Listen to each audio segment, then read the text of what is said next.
Alright guys, welcome back. We are just about ready to go here. Just double checking with the teams after that was just solid game 1 out of JTLE, but if I'm Fizz on your Jace, I definitely am not worried yet. They should have had multiple drafts prepared, and this just tells me if I'm on FOYJ, hey guys, we just need to go a way different direction with Fix and Vans here.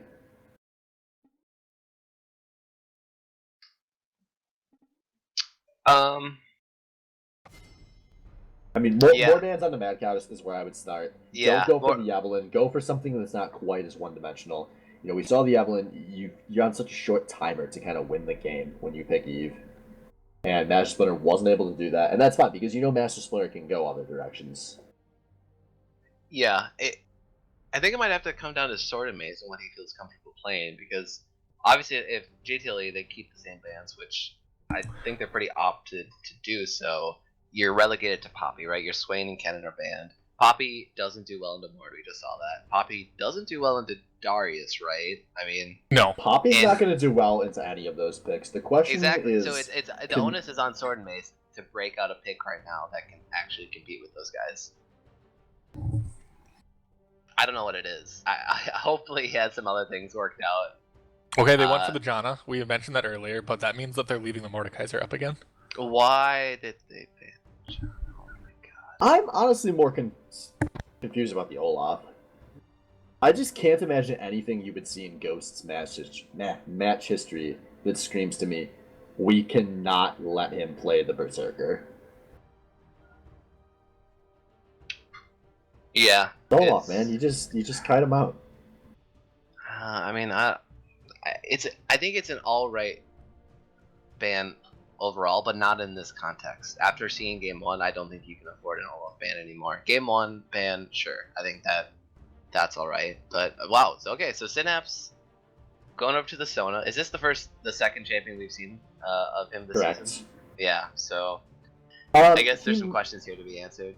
Technically, he played Hecarim in Week 5 with Ghost and Albino Joe were the bot lane, and they let Camer have his best game of the entire season, and it was not pretty, so they switched it up for the playoffs to the Synapse Joe bot lane, which has worked much better, and now we're going to find out what happens when they have to switch off of the Janna.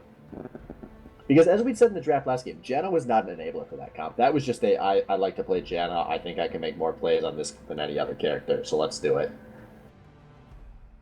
So, I mean, if the Sona's even close to competent, there's a good chance it's going to work a lot better for what JTLE do. Well, this lane actually just got way better with Sona. Sona and Jhin versus Sivir. Ah, yes. This is what you needed. Yes! Yes! This is okay. You guys know I love Leona, but this is actually the best pick here, without a doubt. Leona is a counter to Sona. This Sivir, if it failed Destiny and Gabe O'Neill, this game's really on them to finally abuse this weak laning phase that they've drafted here for JTLE. Yeah, weak in terms of squishiness. Sona, weak laning phase, sure. Yeah, you had me so happy there. You were like, oh yeah, the perfect pick. And I was like, yes, Master Splitter on the Skarner. This is the perfect pick. And then you go off on some Leona bullshit, man. No, man, that Leona, fuck that. This is all about Skarner. You know what happens last game when Mordekaiser walks into your team and is like, hey guys, I'm here to get 3 autos off. Who wants to party? Skarner's going to just ult him and he's going to die. It's not going to be pretty. Skarner's great. As long as he doesn't, as long as they don't let Mad Cow get up to 5:05 by the 20-minute mark again, they can just, all of the picks that Mad Cow plays, get all those melee champions that he wants to just bully lane and carry hard with, will get fucked up by a Skarner. That's a brilliant pick. That's an all-time Master Splinter champion. I didn't even think about it, and I love it here. We're going to have to see if Mad Cow knows that items that don't give AD or a second life exist. Yeah, because he's going to need to go with a very early QSS, and that does not seem very Mad Cow to me.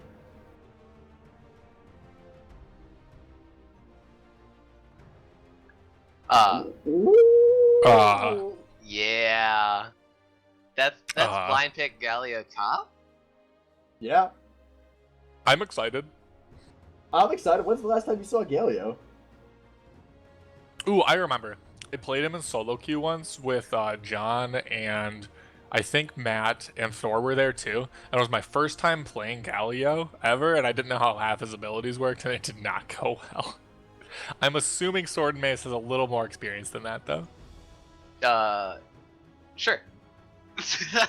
Yeah, I'd hope so too. When you're down game in a semifinal. But maybe not. Maybe they just look through the champion roster and be like, huh, Galio is probably alright in here. I mean, we don't know the enemy top laner. It doesn't even make sense a lot against these other picks.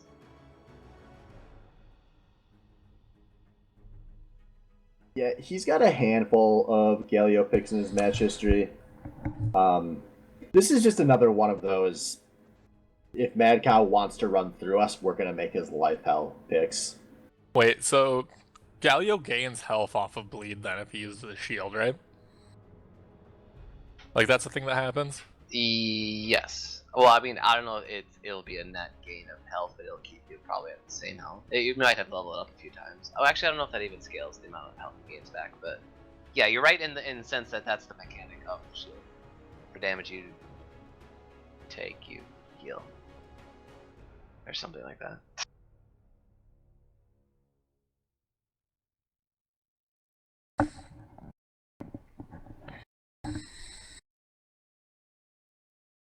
What does it do? It decays over time, but he will basically be guaranteed getting all of his heal from the bulwark. Yep, initial heal. Each time that he takes damage, he gets healed again, and it does 20% less damage, or 20% less heal. So it's like a decaying over time thing, which eventually hits 0, and then it won't heal him anymore. But it also gives him a lot of armor, which will help mitigate a lot of the Darius damage. Yeah.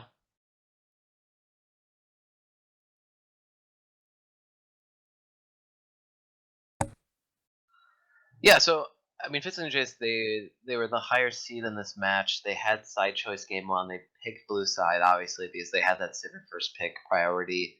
Game 2 here, side choice for JTLE, they pick red side. And I mean, that obviously makes a lot of sense. You have a really good, strong solo laner. Leave the counter pick up to him. And they do. And I guess we'll see if Galio was the right blind pick into Darius. He could have picked Mordekaiser again, but obviously Galio likes it when he builds MR, and more does magic damage. So I don't know. That could have been the deciding factor. Yeah, I think I'm pretty sure that was the deciding factor between Darius and Mord. I like to imagine that it was Mad Cow got so stylish after that first game, and he was like, "Guys, I'm gonna get 3 different champion wins tonight." That was his plan for the regular season, was 5 different champion wins. What's he at right now? I don't know. They only won 2 games. For the whole season? Champion University? I mean, now, I don't know now what he's played. Probably like 4. Yeah, it's he's drawn a lot of bans, so he's had to go pretty deep into his pool. This is the first night where we've really, since very early, where we haven't been seeing 2 or 3 Mad Cow and like a pick away every game. Mm-hmm. I mean, if Fizzy and Jace loses this game, then you might have to start questioning their bans and essentially just their whole drafting process as a whole. This is, if Fizzy and Jace lose this game, they really have to panic, because when you go 5-0, it's really tough to have the type of mental fortitude needed to come back from an 0-2 hole. But we'll wait until this game's over before we start worrying about those kind of storylines. I've got plenty of storylines to push if we see JTLE take this game.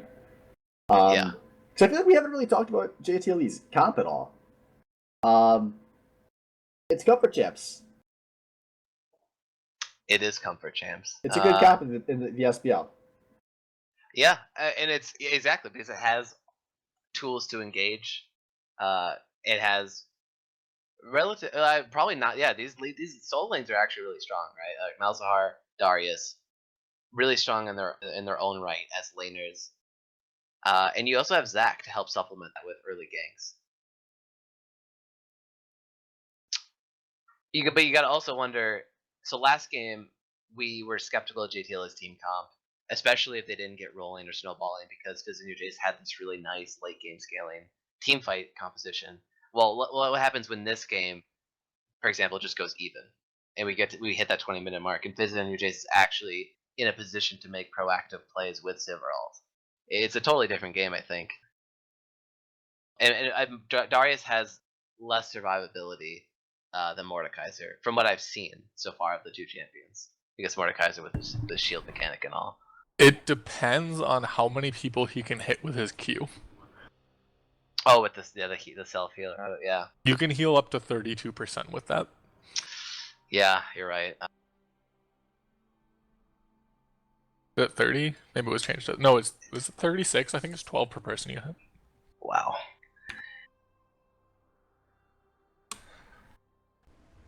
Alright, we're loaded in here on Summoner's Rift, Game 2 of the last semifinal of the season here. Yep, 36, 12 per person you hit, up to 3 people. Yeah, I mean, there was that one game he played Darius, and I do recall him getting a lot of juicy max value Qs.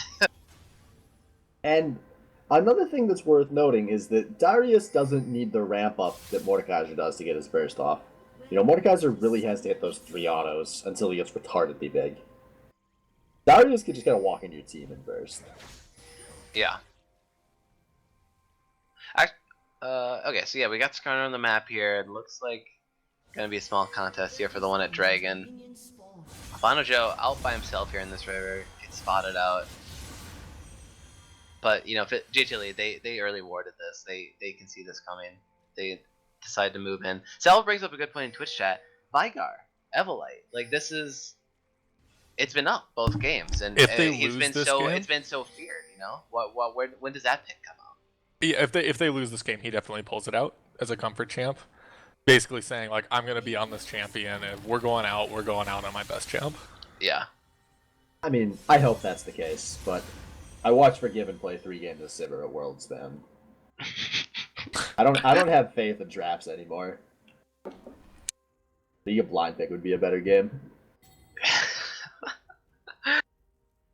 So, looking at these junglers here, we got them starting on opposite sides of the map this game, which is something that I feel like we don't see all too often in competitive League. So yeah, at we least could see a not at the mismatch SBL over the level. first ganks. I don't know. Devout Milk did pretty well on Lee Sin last week. Was that supposed to trigger me, Kyle? What do you? It was just a statement about the SBL, dude. Yeah. What would Like, that no, possibly trigger you? no, I'm just talking about my man Devout Milk. It just. I would argue that Devout Milk is better at Lee Sin than Medios. Savage. Alright, and I would argue that Ghost is better at Zac than Sword and Mace is at predicting Zac because he's charging up the slingshot! Level 2 cheesecake? What is this? Out of Zac? He's wasting so much time! Yeah, this is almost You as have to bad go. as This that has- jump thing. He has to walk Oh! and he still gets a flash! And they get a knock him out Oh! so much and he pulls He the doesn't face die, up under though. the tower. That was so awful. Master Splinter has got to have seen that gank and be screaming with joy right now. This is a flashback to last season when I told Dub Drum to come gank me, like again after like we burned a flash, and then he sat in a bush for like a minute straight. Yeah, that's It's Zac, that yes. level's of flashback. Yes, that's what that was all about. But arguably, this one is better based on context alone. Now you have Sword and Mace on Galio, very weak early on, has barely any mana regen, and against Darius, a mad Lane's cow pushing Darius. though. Yeah, Lane. Wow, he just got right on the face there. I don't know. Master Splinter. I understand the concept though behind that early cheese gank. Is you just got to get the flash down for Sword and Mace, and Mad Cow can now start dominating it. But that puts so much pressure on his other 2 lanes because Master Splinter is going to be so far ahead. Oh, and actually, Failed Destiny goes in. He gets a nice ball to Joe, but Gabe O'Neal tosses the Q backwards. And now Failed Destiny being engaged. Gabe has to heal him, but Master Splinter is here, and Albino Joe is still pushing forward. But going to be able to disengage that. Oh, man. I think that was the mini-map thing. Oh, Why would Oh, his mini his have Zenith gotten Blade? in the way from... No, the boomerang blade that went backwards. I think Oh, he just yeah. he just fat handed that, man. Yeah. The minimap couldn't have really been in a position to have caused that. Yeah. I mean, obviously it could have been. Who knows where his camera is, but Yeah. Salvo says in chat that he's had it happen to him a lot too in promo games. So I think we should give him the benefit of the doubt that he's at least not worse than Salvo. No, I don't give Salvo the benefit of the doubt. Salvo's an idiot. No, I'm saying that he's not worse than Salvo. Oh. Yeah, I don't know. We'll worry. We have an award show coming up in 2 weeks. Like, we'll worry about who's better than who then. Perfect. Yeah, so Mako once again jumping off to a double CS lead here in the top lane. Yeah, that's Mad Cow for you. Mm-hmm. Ooh, Joe gets a... no. Joe always gets my hopes up with this nice CC, and I'm like, he's gonna go in! Because, you know, I watch him go in on less all the time in team fights, but then... sometimes he has the sense not to go in. Yeah. Oh, Ghost 32, he checked out the enemy jungle. Doesn't see any of the camps there, but they sniffed this one out. Did he walk into creep range? No. He might have walked over a ward that expired at the very last second. Okay, I'm maybe. not sure actually. Yeah. Yeah. Okay. Fizz and Jace obviously had some piece of information and saw him there. Master Splinter seeing that opportunity, sees Zach going to the bottom side. He's gonna go in, take the raids. Pings are coming out for JTLE, so they definitely know Splinter's their counter jungling right now. Ghost sees it. Ghost goes in, doesn't get any of the camps. in. Master Splinter is knocked up, takes a lot of damage, but Ghost cannot chase that with both of his solo liners in base. And that puts Master Splinter up 400 gold on Ghost 6 minutes into this game. Looking at EXP, he's up over a full level currently. That is huge. Yep. These small advantages when it comes to jungling mean a lot. And Ghost 32, I mean, he's on Zach. He has good early ganks, but he really does need to farm up and get at least level 6, and at least he's got to get an item, and he's got to get that Cinder Hulk. I've actually seen some Zacks go really early cooldown boosts. He might opt for that route for more ganking. But yeah, the fact that any of his camps are taken away really does mean he doesn't get as strong early on. Yeah, and the worst part is he has to farm to catch up, but I feel like he has to go to top and get Sword and Mace. We've got... No, there's only 15 seconds left on that flash. He missed that window, so his early gank on Sword and Mace was a waste. And that turned into this huge advantage for Master Splinter.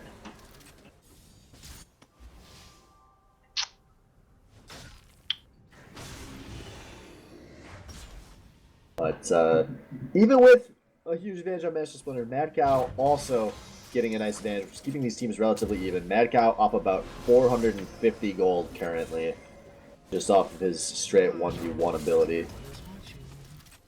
Which, once again, not much of a surprise.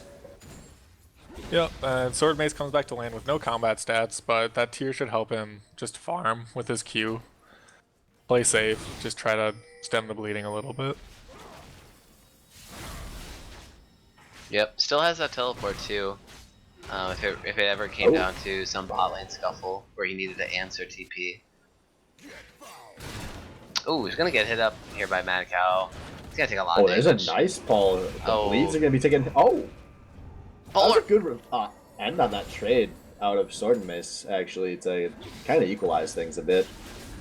Although, nope, he doesn't actually have. He has multiple biscuits. I was wrong.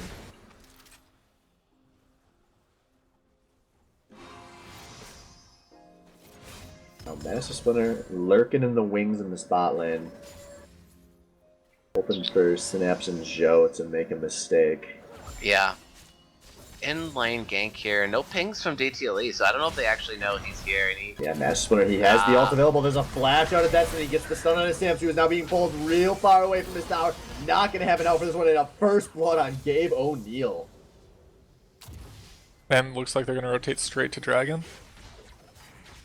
This is good.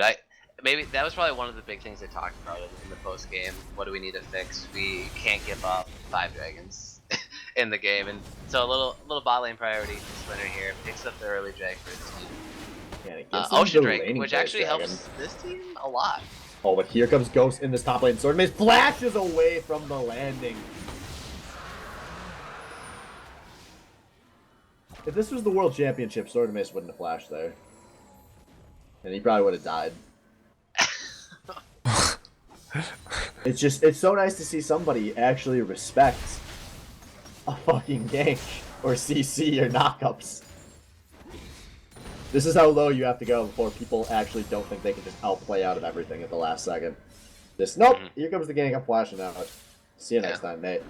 But, despite that, this is a huge CS lead that has ballooned in the last few minutes from Mad Cow. And Sword Mace is chasing. Sword Mace pops the ult. He's putting a lot of damage on the Mad Cow. Mad Cow has to ult a bit early, and now Mad Cow flashes. He turns back in. Meanwhile, Mad Cow gets the kill, but in the mid lane, Evolite gets the gank assist onto Thor. Oh, Mad Cow got the Grasp of the Undying proc. Gabe O'Neal gets snared though. He's only gonna be able to spell shield one of. Synapse. Synapse needed to ult like the first time. Oh man. Yeah, that would have been a kill to ult him in curtain call range. I think he actually needed a flash ult there to be really sure of securing that. He actually saved flash in the last gank, which someone brought up in Twitch chat.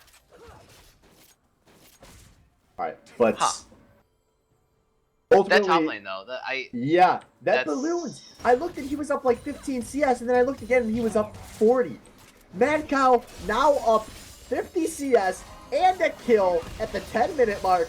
And Gabe. Mad Cow's up 1,200 gold, guys. It's happening again. It is happening. Again. It's happening, people. Get that. It's happening. Give me the chat. They told me Master Splitter would gank him. Oh man. We need a fake Twitch emote for when Mad Cow goes off. If anyone has any ideas, I have a just crazy, straight in Twitch chat. Crazy idea. How smart do you think JTLE could possibly be? Is there a chance they're like Cloud9 classic level lineup genius and we just didn't realize it until now? There's no. Because here's my idea.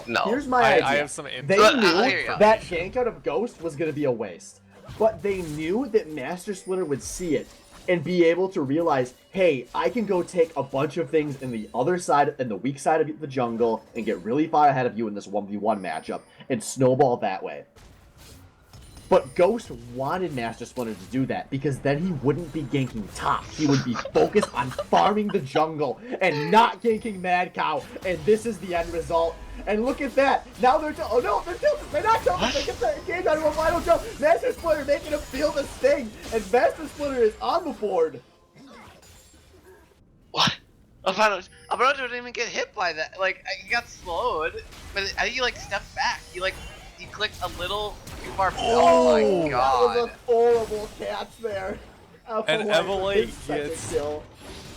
gets just the full solo kill mid lane. Jesus. That's what they need. Might not be done. Sword Mace, you don't have any health. What is going on in this game right now? This is going to be an exciting game. Mad Cow is bigger than last game, but all the other members of FOYJ are starting to go off here. Fizz and Jace are gonna get some tower damage down here in the mid lane. They're going for first tower gold right here. Yeah, Ghost is there. He can't really do much to stop a curtain call. Yeah, from the side here comes the curtain calls. Synapse is there as well. He has a flash available if he's feeling like a motherfucker, but he is not. Never feeling like a motherfucker. But don't worry, they had a backup first brick. This is part of the plan. They're giving up both of their solo lane pressure to make sure Mad Cow doesn't get ganked. Guys, it's working. Mad Cow is up 1,900 gold. Mad Cow is is more than their team's goal advantage. The entire thing. Oh my god. JTLE is actually down in gold right now. Which let's talk about that for a second. Yeah. How are they down? What the hell? They're losing. That's how bad the rest of the map is going for them. Splitter is up 1,000. Okay. I feel it. I think we're in for a fiesta. All right, so it comes down to what Mad Cow builds next, and I'm afraid because he built a cloth armor. What was the correct item choice here? He needs MR right now, because what's going to happen is Evolite is just going to snare and full burst him every time he tries to come in for the fight. Right. Even if it doesn't kill him, it'll chunk him out, where he safely It'll can get him walk low in. enough that the He's rest not- of the team guys. can finish him. He's not gonna fight Evolite. He's gonna split push. He's gonna build the Sterix gauge. There's no cloth of Sterix gauge, is there? No. He's building a Dead Ah, Man's Plate. fuck, dude. He doesn't know what he's doing. He's building Dead Man's Plate for that sick app closing. No, dude, it's all part of the plan, okay? Dead Man's Plate for the tower burst when he's split pushing, because his team's gonna keep giving up objectives in the other 2 lanes to keep Mad Cow 1v1. This is incredible. I've never seen a League of Legends game plan so well thought out. my God. I've never seen someone make an excuse for one person carrying a team so much. Dude, this is the shot caller's dream. A guy who it doesn't matter what happens just gets big like this. At least it's consistent, man. Yeah. You That's use what shot you want. calling's You- like, all right, Joe, go overextend right now and die. Trust me, just go Master do it. Splitter might be a little deep. He's getting knocked aside here. Thor pops a lot, but a nice 2-man out of Failed Destiny, but he is going onto the carry. Ghost is going onto the backline. They kill Master Splitter to start this fight, and now there's a 2v4. Cape and Destiny maybe playing this a little too aggressively. They're both running for the hills, but now Evolite shows up and he gets the kill and the passive pop onto Zek. That is going to be a double kill play. Meanwhile, Joe chasing onto the support. It's welcome to the Wild West, because you're snared down. Go! Oh, it wasn't under tower. He was up, and meanwhile, Oh my god, there was 3 different fights going on. What? Oh, I like to imagine that was one of those fights where everyone's just screaming. Oh no, and Mad Evolite. Cow doesn't Oh know. no. Oh, Mad Cow's no. on to Evolite. Evolite, run! You're going to die! Oh no! He's going. Oh, look at all Yep. those balls get dumped! Oh, Oh no. Guys, Mad Cow is gonna flame Horizon before the 20-minute mark. Oh He- no. oh my god. I like these guys on Fizz on Your Chase, but I think we gotta start calling some of their emergency contacts.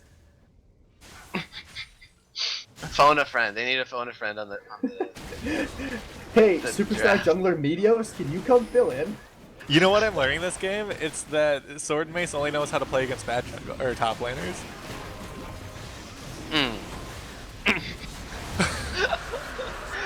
Alright, so that was second dragon of the game. It was another ocean, so 1-1 in ocean drakes here for both these teams. 2k gold, a little less actually, so yeah, just 1,000, 1.5.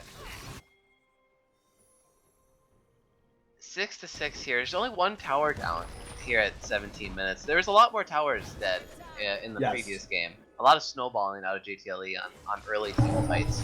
Yeah, and also some tower trading, but it looks like Ghost going in. He is solo engaging onto the support. Joe comes in on the flank, which sounds like a really What? Joe thing to do. And now he's What? calling the curtain, but here comes Master Splitter, and Joe has to bail out of that ult after 2 shots. Ghost pops the Zac ultimate defensively, but Splitter chasing team gets the ult onto Joe. Now Ghost going for a saving play, but there is Evolite over the wall, puts down a ton of damage. Joe down, Ghost to follow. Synapse with gonna have to flash the wall defensively. It's Can we just an appreciate the awkward- fact that that fight started with both teams just kind of deciding, like, Yeah. hold on, guys, we gotta start over. We're on the wrong side. Yeah. And now Thor doesn't really calculate his damage properly, cannot get the burst on the Leona there. But Mad Cow does put his team on the turret counter with some more local gold. Mad Cow is now 2,000 gold ahead of Sword and Mace. Yeah. Oh, jeez. That last, yeah. To go off what you said, Kyle. Yeah, that first it started off real funny, real slapstick humor. They trade sides, but then that whole fight, it was the 3 Ghost, Albino Joe, and Synapse, just extending this fight out so much after Joey got locked up in Skarner. I think they were expecting Thor to come in on that flank and do something, but he looked like he was zoned out. He really couldn't enter when Evolite has snare up. Yeah, and Evolite has just done a great job of getting into these fights from a very long range. And Evolite has been fantastic tonight, both of these games. Yeah, So this far. is really his game to carry right now because he is in a position to to outright kill the other carries Yep, on 4-1-2. JTLE, and I mean at this point You know- might once the item once he completes a second item, he can full burst Darius, right? I'm going to take this a step further. I think tonight's a huge night for Evolite's legacy. I mean, before this season, everyone was hyping him up so much. He got first team All-Star AD carry last split, and now everyone's talking about how this guy is just a dynamic Q god. He wins his lane every game. He's got an S ranking on like 75 different champions or some shit. I mean, he was supposed to take the step up and kind of join Thrifty, Senpai, and National Splinter in terms of play level this season. Or at least a lot of people that queued with him were predicting that, and then suddenly it's the rookies that come in. It's Cammer and Mad Cow, and by week 2, no one was talking about Evolite anymore, and he just never was what we expected to see. And if he's going to truly be that great player that he has this potential to be, I mean, after losing your first game of the season, in a game where Mad Cow is going off to the limits of what League of Legends will allow, this is kind of the game where Evolite has to step and be like, no, hey, I'm going to carry my team. Yeah. It's... And he's doing it so far. Yeah. So Oh, with the Leona ult gonna whiff there. Some of these Leona ults have not been very good. This has not been Veil Destiny's night. yeah, it is not. And now he has to flash defensively. Another key summoner down. And there's the pulling out of Mad Cow. They're trying to pull everyone out of Mad Cow, but we're finally seeing the Mad Cow destruction play. The Mad Cow gets his first kill. He turns back in. He gets a double dunk off. Oh, now, and a 2 for 2 off. really fast. Lux some damage, but so does the Victor. And Joe is on the chase. This looks good for JTLE. They just need some CC, but Joe whips the snare. And it's going to be an awkward 1 for 2, but a win for JTLE. Oh, no, it's not over because Albino Joe gets snared, and there goes their tower taking chance. You can't walk that way, bud. Evelyn, you gotta turn the stream off. You're not supposed to listen to this. That was so obvious. Oh, man. You can't turn that way, bud. That's when we make the inevitable Albino Joe lowlight reel. That's where I want to start. Like, oh my god. Can we, can you zoom in on his body right now? Oh, it disappeared. Fuck. Next fight, you. Next fight when he dies, can we just zoom in on his body? You know, I mean, was okay, thinking- honestly, that kill doesn't mean anything. They didn't get an objective. If Albino Joe dies again, zoom in on his body as long as there's like the fight's over. Yeah. Wait. Oh no, a sword mage. They just gave blue buff to Synapse. Oh no, you Really? can't escape. Did they give it to him, or did he Yeah, steal they it? gave it to him. They handed it off. It was very intentional. And now Sword and Mace is He's alive, yeah. Master Splitter with the save. Oh! Shows up. Oh, that's light. Saving Private Sword and Mace is a great success for Fizz on your chase. Oh no. He stays This is it. alive This to is the farm some beginning. more. I don't know This if you is guys can gonna be- remember back to week 1. Week 1. Week 1. Sword and Mace and Mad Cow's debut in the top lane. Oh, you're right. It went Where similar to Mad this. Cow goes off is way ahead, and then just potatoes the rest of the game.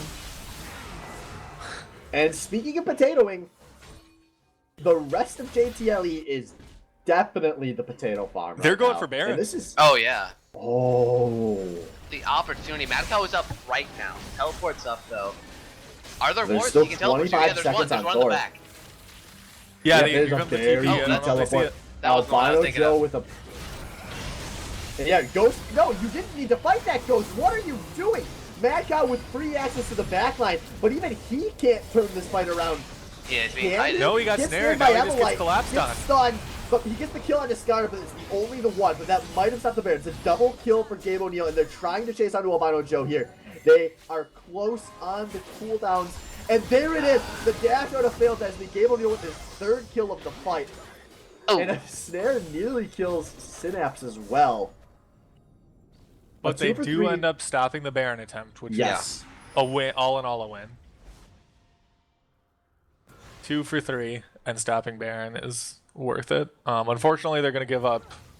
They're gonna give up Dragon here. Yeah, this Oh, is gonna oh, be an okay. Earth I think- Dragon. I think we're getting the zoom. We gotta zoom in, right? Okay. All right. Sick. Here, I'm gonna mute the stream and keep it going live on my second monitor so I can relish right. in the zoom ins. Yeah. But Yeah. No, I mean, okay. Just a very small micro criticism here. Oh, Violent Joe, just dodge shit. Like move left and right. Like that was so obvious. Ah! Zenith played, man. Ah. I mean, if it was so easy to dodge shit, how come your AD carry career didn't go better? Brutal. Zing, dink, savage, wrecked. I called your mother already. See, said she everyone loved in you. Twitch chat thought they were just coming to tune in for the semifinal game Fizz on your Jace versus JTLE, but they actually came from the three-way smackdown between a whole bunch of They don't- SBL washouts. They don't even see the Facebook chat we had earlier. That was some golden savage. We really set the tone for the night. The three-way roast of AJS, Wind, and 30 SBL bangers. Well, unlike some other people in this chat, someone's actually won SBL. Okay. What's Yeah, up with this sorry. game It here? must We got be nice to get 25 drafted minutes. for a buck because everyone knows you're garbage. Oh my god. It's happening. All right, so bot lane. No! So he's dead. Sam! Boom goes the dynamite. Okay. Gabe just had to blow ultimate to run away from the Darius bot lane. Probably a good choice. Oh, Violent I Joe. think Splinter's gonna chase it. They get the stun on Albino Joe, they get the snare.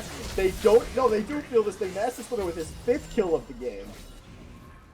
Joe has flash up. Like I said, man, you gotta go pretty low. Like, Sword and Mace, he's low enough rank to know to just fucking flash out of things he's gonna get hit by. But Joe, he's in Platinum. He's like, I watch guys at Worlds take this stuff all the time. But he bought a QSS this game now. At least it wasn't another Banshee's Veil. That's true. Well, what do we got here? We got a 6k gold lead here for Fizz on your J store. Top Does lane he think he's 1v1 gonna action. kill Sword and Mace? He knows that champion's Galio. Oh, maybe he is There gonna you kill go. Sword and Mace. That's a lot of damage time. Oh man, that's not good. If you're Galio and you can get soloed by the AP carry that fast. He only has one MR item. Yeah, and he just bought the bench still. So things are looking a little bit better for him, but he's still not a very strong Galio. I think Banshee's Veil is the real MVP this during this series. For both teams. Just look at all these Banshee's Veils.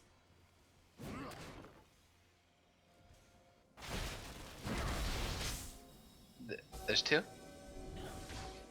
There's one, we had one on the ADC last game. Oh Like, yeah, they're everywhere, man. It's Still early, can't man. stop the Banshee Hey, Veil rampage. JTLE won that game. Yeah. They build a QSS and it doesn't look so hot. I'm just saying. Yeah. Just stats don't lie, man.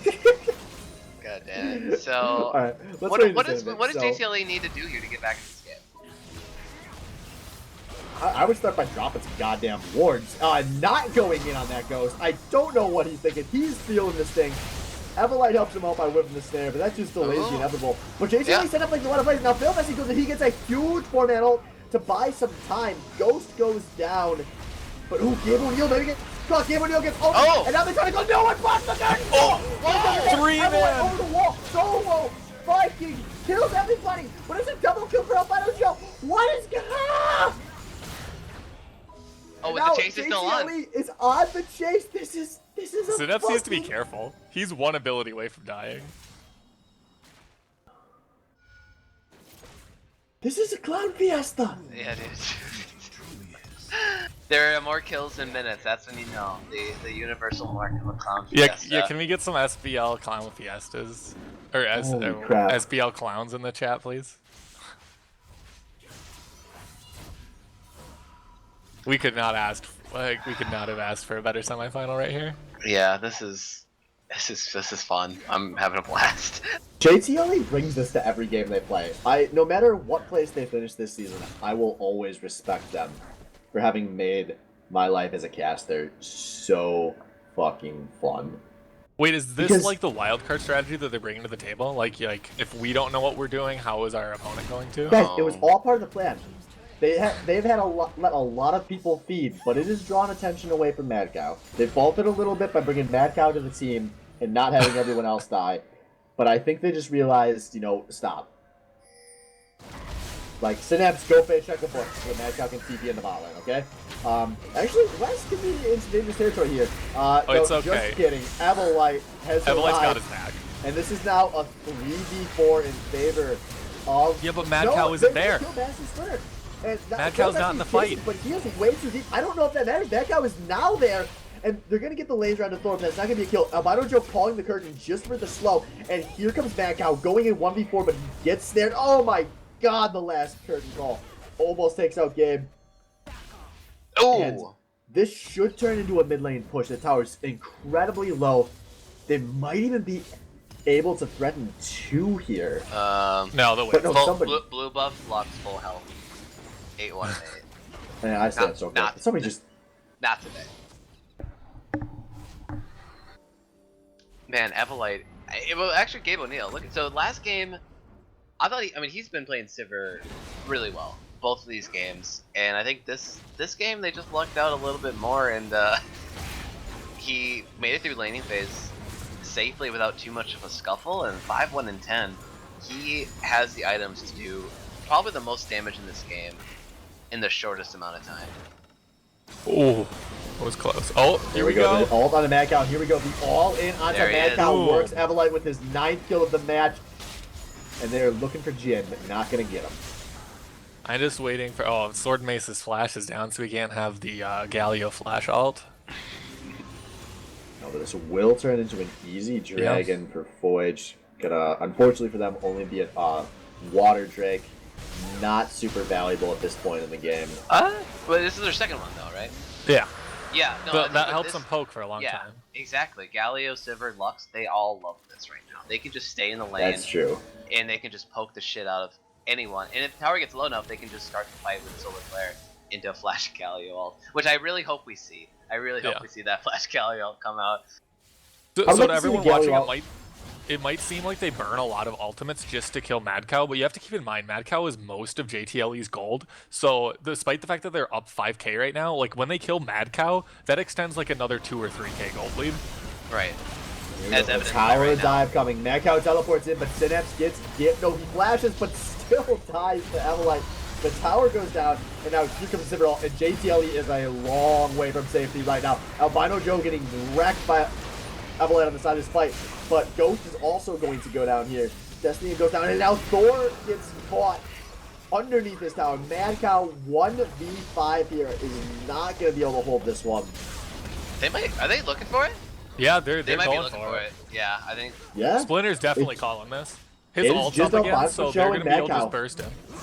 And there is the flash on the Mad Cow. Does not expect to get CC changed. Yeah. That's just every ult remaining. And it's just Albino Joe versus the world. Synapse spawns in 1, but these guys do not like each other. And I don't think they're going to be able to hold this Nexus together. Albino Joe isn't even approaching here. And there it is, the Nexus down. Game 2 for Fizz on your Jace. There we go. Dominating path. 1-1. We're going to be here a while, folks.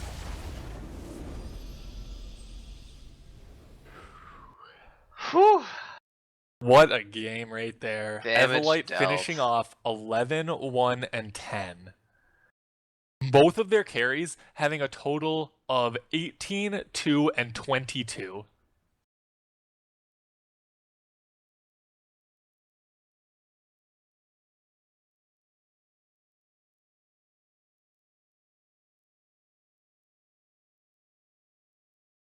Yeah, Fizz on your Jace having both of their carries dealing more than Mad Cow. And like having your Darius have the most damage is not really where you want to be.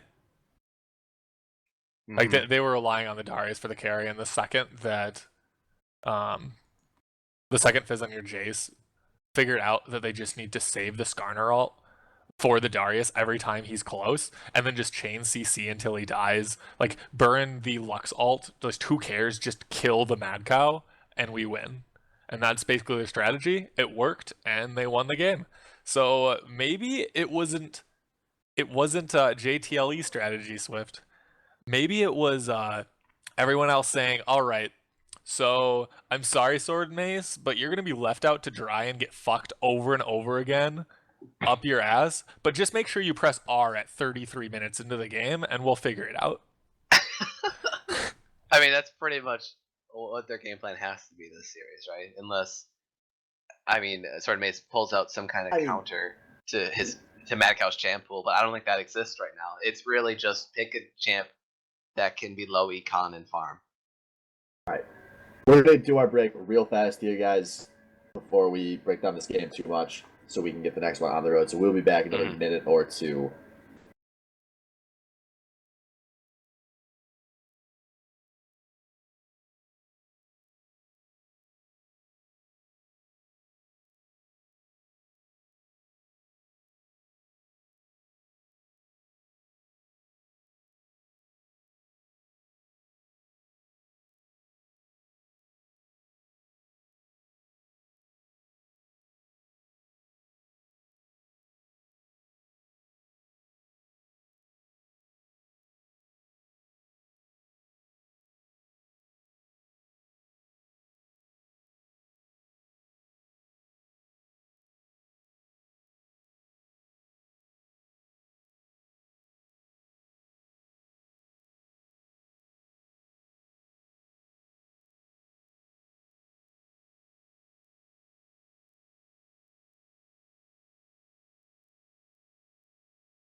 All right, guys, welcome back after that doozy of a game 2 here.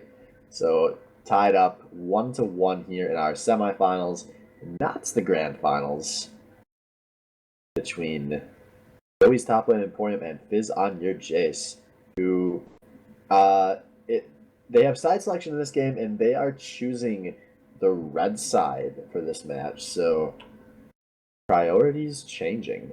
Mm-hmm.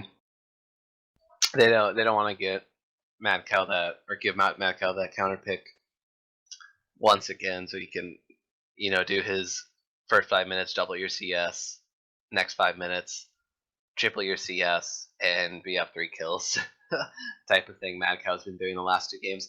Last game, though, it wasn't enough. Wasn't enough to carry his team out. It might have been a I mean- compositional thing, but it might. I think if it fits on your Jason learning how to play against his team. If I'm mad cow, I'm just screaming at my teammates like, guys, don't fucking feed. I mean, he was so big in that game, and it didn't matter because every time his teammates fought somewhere else on the map, they would lose handily, over and over. And that game snowballed out of control so fast once things got going. Mm-hmm.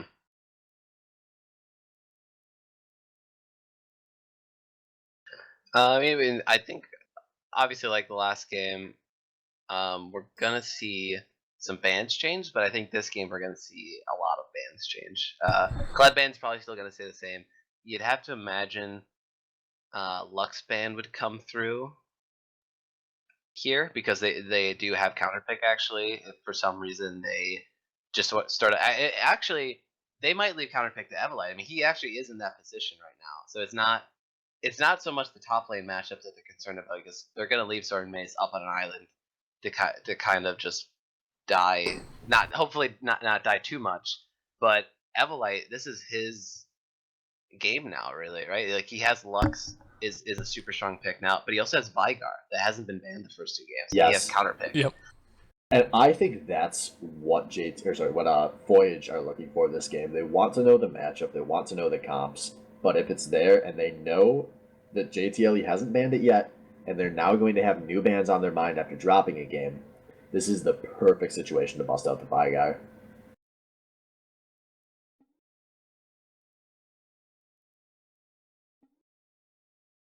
But we will see.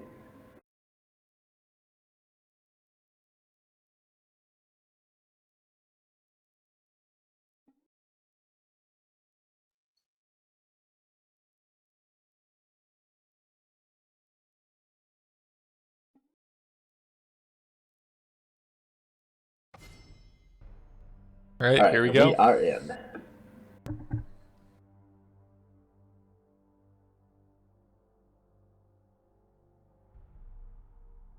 There could also be an interruption with the Sivir pick, possibly. Like that's been left just wide open, or first picked every single time by Fizz and your Jace, and it's had a lot of impact with like letting them pick the fights that they want. We could see that, but I would be surprised. I Yeah. think Albino Joe feels a lot less confident the second he's off that Jhin. Yeah, I was actually gonna bring that up. I think we're gonna actually just see Albino Joe play Jhin the entire series. Even if it does go to 5 games, I don't think either team cares to change that aspect. Same bans. Yeah, and same bans as last game. Wow. So we'll see what happens in picks here. If JTLE has something to contest, or if they just kind of waste this blue side. Wow. By the way, It just for those of you keeping track, Scotchanaut is in the house, and JTLE is still continuing with Synapse, so same thing they did in their quarterfinal matchup. Not too surprising that they're doing it again. So one thing that's interesting with this series is that these teams don't have very much overlap with champions. Like in previous series that we've seen during these playoffs, there's been like a ton of highly contested picks. Oh, and as I say that, we're gonna see Albino Joe playing Sivir. Yeah.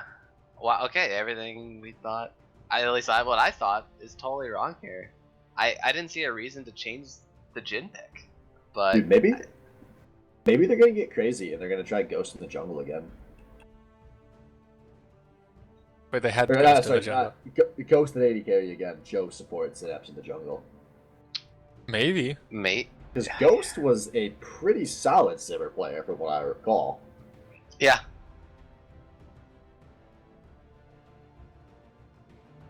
Time will tell. First rotation going to be Ezreal Leona coming out of Gaven Destiny.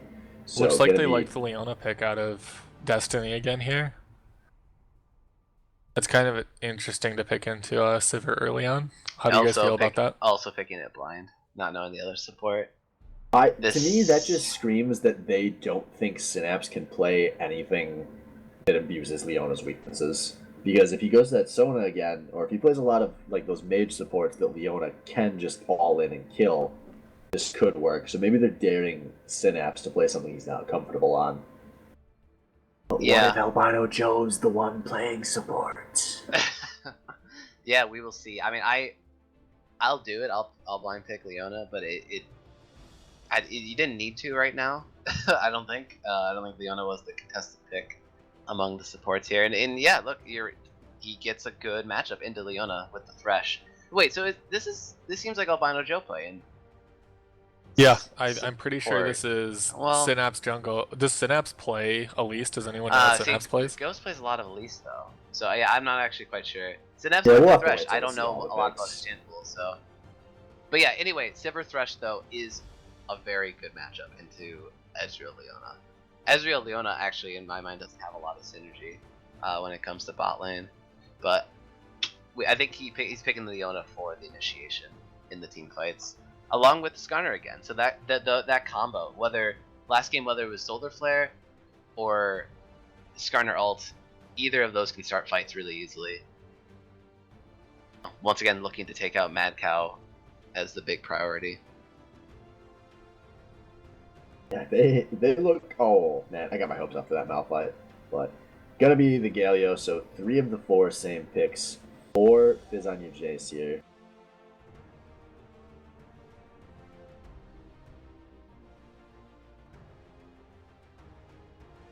Okay, yeah, and so once again, just the blind pick, Galio top for Sword and Mace.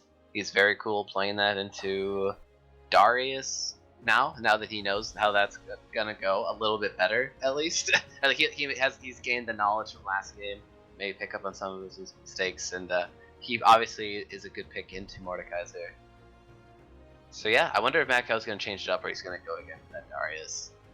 And he's gonna tell his team, hey, pick around my Darius a little bit better than last game. Or just not feed. Guys, just don't feed. Trust just me. don't Yeah, feed, I mean- I'll carry 1v9, just don't feed. Yeah, Mad Cow last game pushed the limits of like how far you can get ahead in a game of pre-med League of Legends. He was big, and he's going back to it. Mad Cow on the Darius, Thor on the Vladimir. So that's good. It's a good matchup into Syndra, obviously, and so of late that's one of his champs too. So persuading him not to pick Syndra here. I think it's decent into okay. There you go. See, that's probably the best pick you could into Vlad.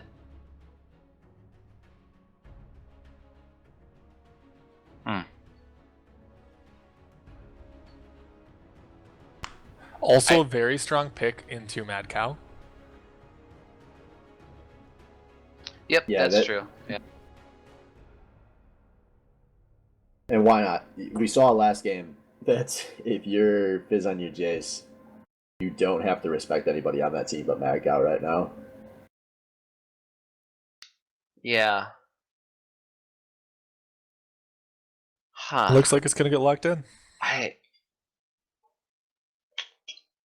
So Yeah, I Fizz don't on your know. Jace, keeping with a full lockdown strategy again. Yeah. Yeah. I was gonna say maybe Lux still would have been the alright pick here, but now that I think about it, there's a lot of champs on JTLE that can sort of ignore the catch potential just from Lux alone. Spell Shield, Repel from Elise, Vlad being Vlad. So Malzahar is probably the better pick here just based on laning phase, because both of these champs just want to farm up and keep wave clearing. And he did perform really well on Malzahar. Or no, wait, sorry, that was Thor game 1. But yeah, Malzahar, he's good at that too. I'm sure he's played it this season. We're such knowledgeable casters. Yeah. we have no stats. We don't look at any sheets of paper with anything. This is all non-scripted, folks. It's all. We could probably make stuff up. Like Oh people my would God. actually go Believe look at us? their match history. I don't know, if we're really far off on something, Twitch chat usually corrects us, so Right, just let them do the hard work. God bless Twitch chat, you the real MVP, just remembering the games you've lost.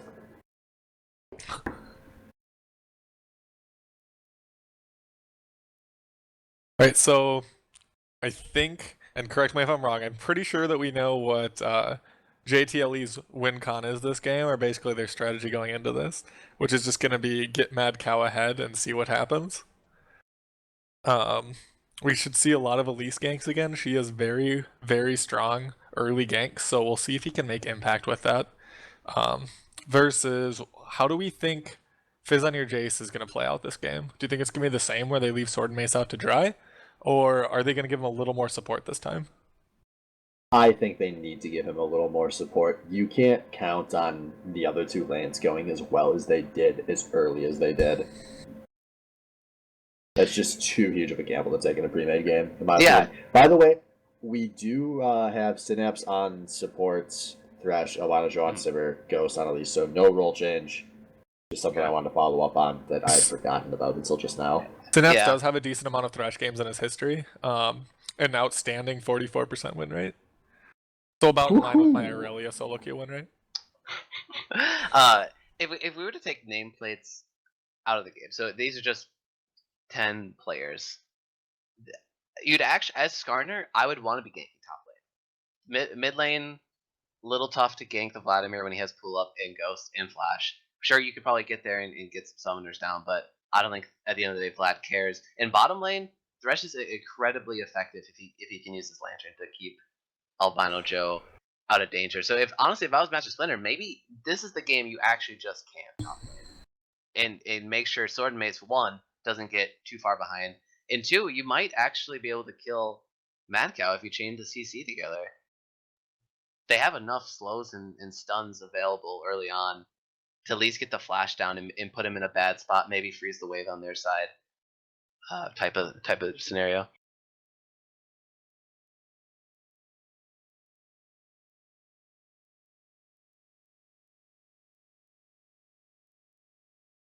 We will find out soon.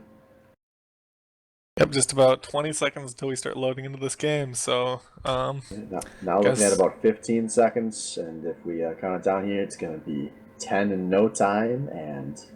So tell us a little bit about this bot lane matchup then. That's one thing that we've kind of neglected a little bit. You've mentioned that Thresh is good into Leona, but how does Synapse need to play this? Like, he hasn't shown a tremendous amount of, like, outplaying, though on the same level, like, I have to also say that Failed Destiny hasn't looked the strongest during this series. So like, what's gonna win or like make or break this matchup? The big thing you're gonna notice in as far as the supports go is if the Leona goes in, the Thresh can just play to interrupt that combo, and that's a big part of how the support laning is going to play out. But to me, the bigger deal in this bot lane is going to be the ADs, and in an ideal world, Ezreal's fairly weak early on. Sivir has a lot of lane control early on. She can shove the wave really easily. So Sivir's going to want to just kind of push that lane and rely on the fact that you can outplay a Skarner pretty easily if he comes for, say, a level 3 gank. And then try to harass Ezreal under his tower, make him lose CS under his tower, etc. So we should be seeing Albino Joe and Synapse pushing lane super hard for the first couple waves, right? But I guarantee that won't happen. Probably not. Because pushing Ezreal under tower early is going to burn through his mana and not let them poke at you. So that's definitely what they want to do, even as someone who doesn't play bot lane can realize. Yep. But we'll see what happens there. It does overextend them into a possible gank, and with Ghost not really giving any attention to bot lane during last game, we'll see if he does anything different this game. They have to be careful about a Skarner gank coming in, early on at least.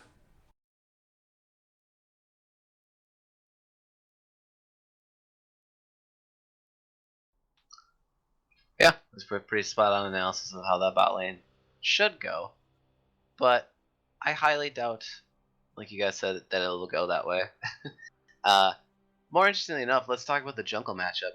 Ghost now on Elise, and he has been putting a pretty big priority on Elise in the latter half of the season. If I recall, he definitely had some regular season games on it. And the difference between this game and last game is he was on Zac, someone who really can't stand toe-to-toe with pretty much any of the other meta junglers in a 1v1 sort of jungle duel, like control of the jungle type of scenario. But now he's on Elise. He can actually, if he sees Master Splinter, he can actually fight him. And he can actually kill him. Elise actually has a better early game than Skarner. Does Elise lose the 1v1 duel under Aspire? See, I don't know how much Spires, like, how good are they in? They give him a lot of attack speed. Do they scale as the game goes on? Like, it's a percentage increase of attack speed, I think. Okay. Let me look that up exactly. Does it give him movement speed? Yes. Oh, okay. Hold on. So, while in range of a crystal spire controlled by his team, Garner gains 70 to 120 bonus movement speed and 43 to 160% based on level bonus attack speed, and restores 2% maximum mana every second. So yes, it gives him a very large burst in movement speed and attack speed. Okay. Yeah, I mean, potentially, it comes down to Cocoon. I mean, Cocoon lands, Ghost wins the trade, Splinter gets chunked out. If Cocoon misses, I think Ghost is still fine. He'll just walk away. But yeah, I don't know. The thing is, last game, Master Splinter was able to freely counter jungle and go into the enemy jungle, capture that Spire against a Zac. But I don't know if he's willing to do it against Elise. Yeah, I don't know. We'll have to see. I'm very interested in what Master Splinter's game plan is going to be for his early jungle pathing. Yeah, I agree with that. It looked like last game Splinter just went for a hard farming all through like close to level 6. I actually don't think he ganked pre-level 6. He had one attempted one that he backed off relatively quickly. But if he just goes for like that farm heavy levels 1 through 6, then Ghost is kind of be left on his own to gank all of these lanes, which is what Elise players should be doing relatively early on. Like, she has a strong clear, she can get to lanes. Like, as soon as she hits level 3, her gank potential is so high that she's pretty much guaranteed, unless you misplay it really hard, to just, like, blow a flash. You should blow a flash every time you gank with Elise post 3. Yes. Yep. But we'll see how much Elise he's played. Before I actually became a top laner, I played quite a lot of Elise, and also when she came out, I played her top lane when she was broken as fuck. But the biggest thing with ganking with Elise that they should do is you'll see a lot of the top Elises start with spider form, because you get a slightly larger amount of movement speed, and then you gap close with your repel. That way you're at point blank range and can force a linear flash where you basically can't miss your cocoon unless they flash it. Yeah. And that's basically all you're looking for, is to burn the flash, go take a few more camps, and then come visit again early. Like, before it comes back up again. Yep, nail it right on the head, and I hope your Ghost has learned that methodology when it comes to Elise ganking, and it can be really, really effective against Malzahar for sure. Swordmate, yeah, Galio, yeah, this is really Ghost's game to show up big in the jungle here, because he has the good matchup now against Master Splinter. It's not, oh, I'm gonna pick Zac for the team fighting, I'm gonna pick it for the team. This is at least like he can play for himself here and snowball the game. They need to snowball like they did game 1, because unfortunately with this Elise pick, the other hand is that she drops off so much compared to that Skarner pick.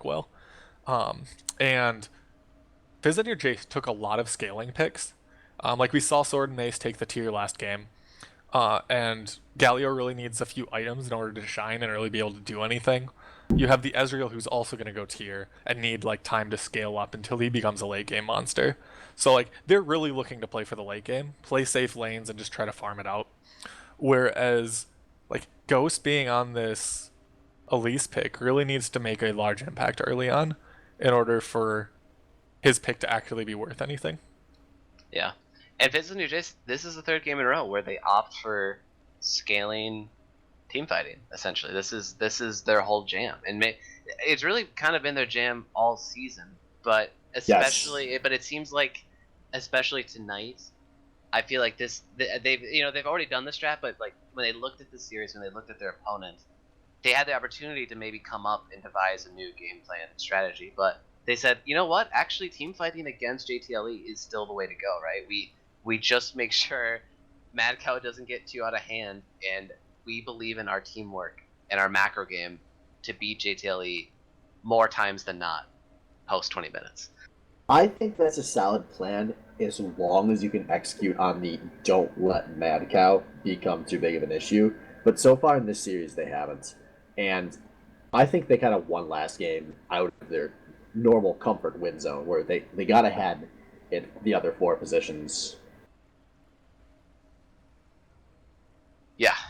Yeah, exactly. So they haven't solved that yet, and they might have got some lucky breaks out of maybe some misplays out of JTLE, but it's a fresh new game. Mad Cow, let's see if he can be consistent once again and get a huge lead, and see if maybe his team can revolve around him and they can get something going.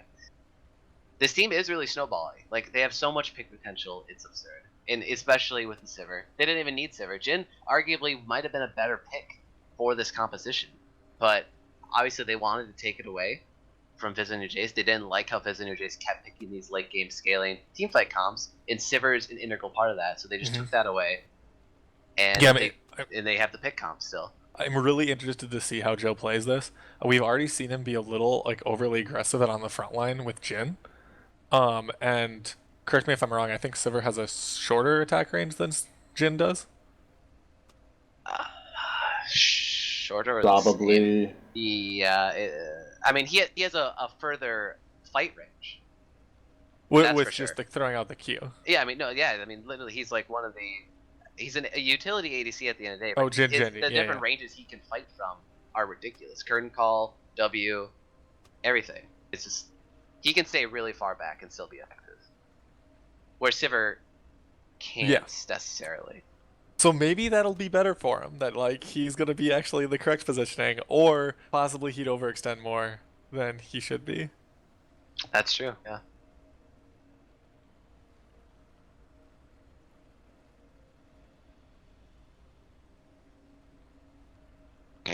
My name is Sorta Maze. I'm the only black guy in the league. Oh my god. Mad Cow, you don't know my skin color. Sorry, Mad Cow, but unfortunately there's a few other people in this league that know you, and you're as white as they can get. Alright, and we're done with the pause, folks. We're back in for this hype up game 3. Here we go. This semifinal. I was correct. Sivir has... What? What?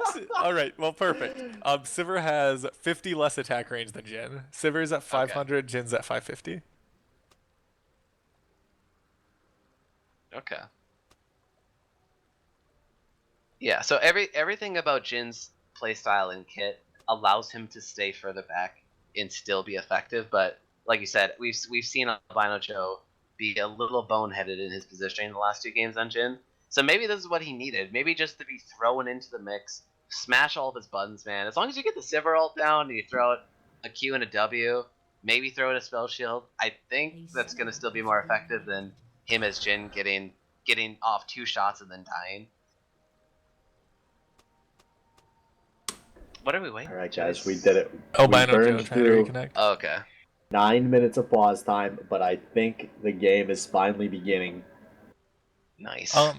So, while we're touching on this Albino Joe Sivir pick, I am looking at his match history, and he has, out of his way too many games played this season in ranked, which is 835, he has 7 Sivir games, and 0 Sivir games in his past 50 matches.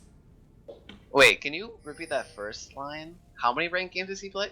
435. He has 415 wins and 420 losses. No, wait, 408. You said... What did I say? Wait, how many? The first Oh, time you said 8,000. 800. 800, yeah, sorry. 800. No, you said 800, and then you said 400, but then you said the wins and the losses. So he wait, has 800 415 wins and 420 losses. Oh so 835 total. What? That's his ranked games. He's taking the torch from Wang, dude. As the hardest solo queuer in existence. Oh my god. Fun That's fact, more ranked games than I played in my entire 6 years playing this game. Same. Wang finally realized, play less solo queue, win more SBL games. Maybe Joey can one day learn that too. Yeah, that's true. Wang's playing the least solo queue he's played in 5 years. Squex is over 1200. What are you guys doing? What do you guys do? Solo They queue, don't have. That's what they're doing. Yeah. What? You're both lower. Wait, what are you ranked, Selvo? Wait, I can say this in Twitch chat. Sorry. All right, so we're in. Holy crap! I've never been so excited to watch people auto attack minions. Yep. Junglers I starting stand on bottom corrected. side. Wang has more games than Joey, just barely. Of course he does. But he's slowing down. He's got a girlfriend now.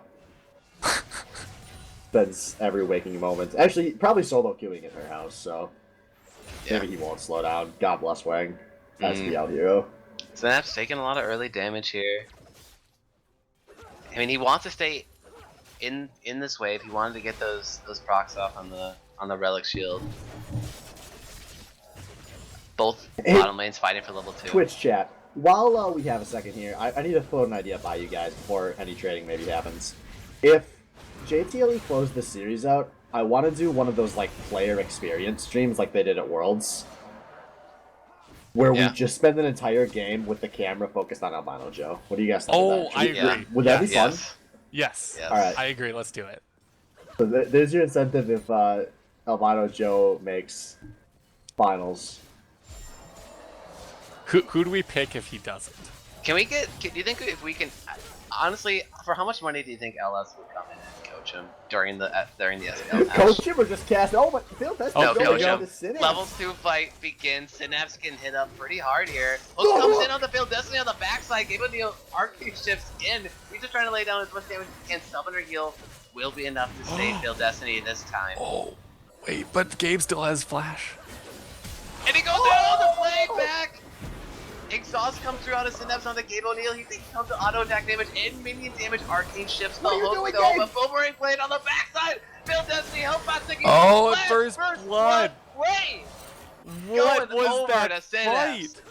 Remember when you asked how this bot lane's gonna go? I told you, all he's gotta do is play the engage. Synapse does it, turns it around, gets the solo first kill. Can we get SBL clowns all around? Because, ladies and gentlemen, or should I say lady and gentlemen, this is going to be quite this game. Wow. So that first one goal actually goes over to Synapse. Gonna get that early Sightstone. Feels good, man.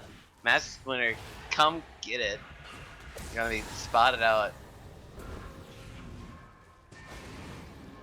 But and that's just so big for JTLE because it's the complete opposite of how last game was going. Yeah. And but the thing is, the same thing that's happening again 3 games in a row. Double CS, 5 minutes. Mad Cow top lane.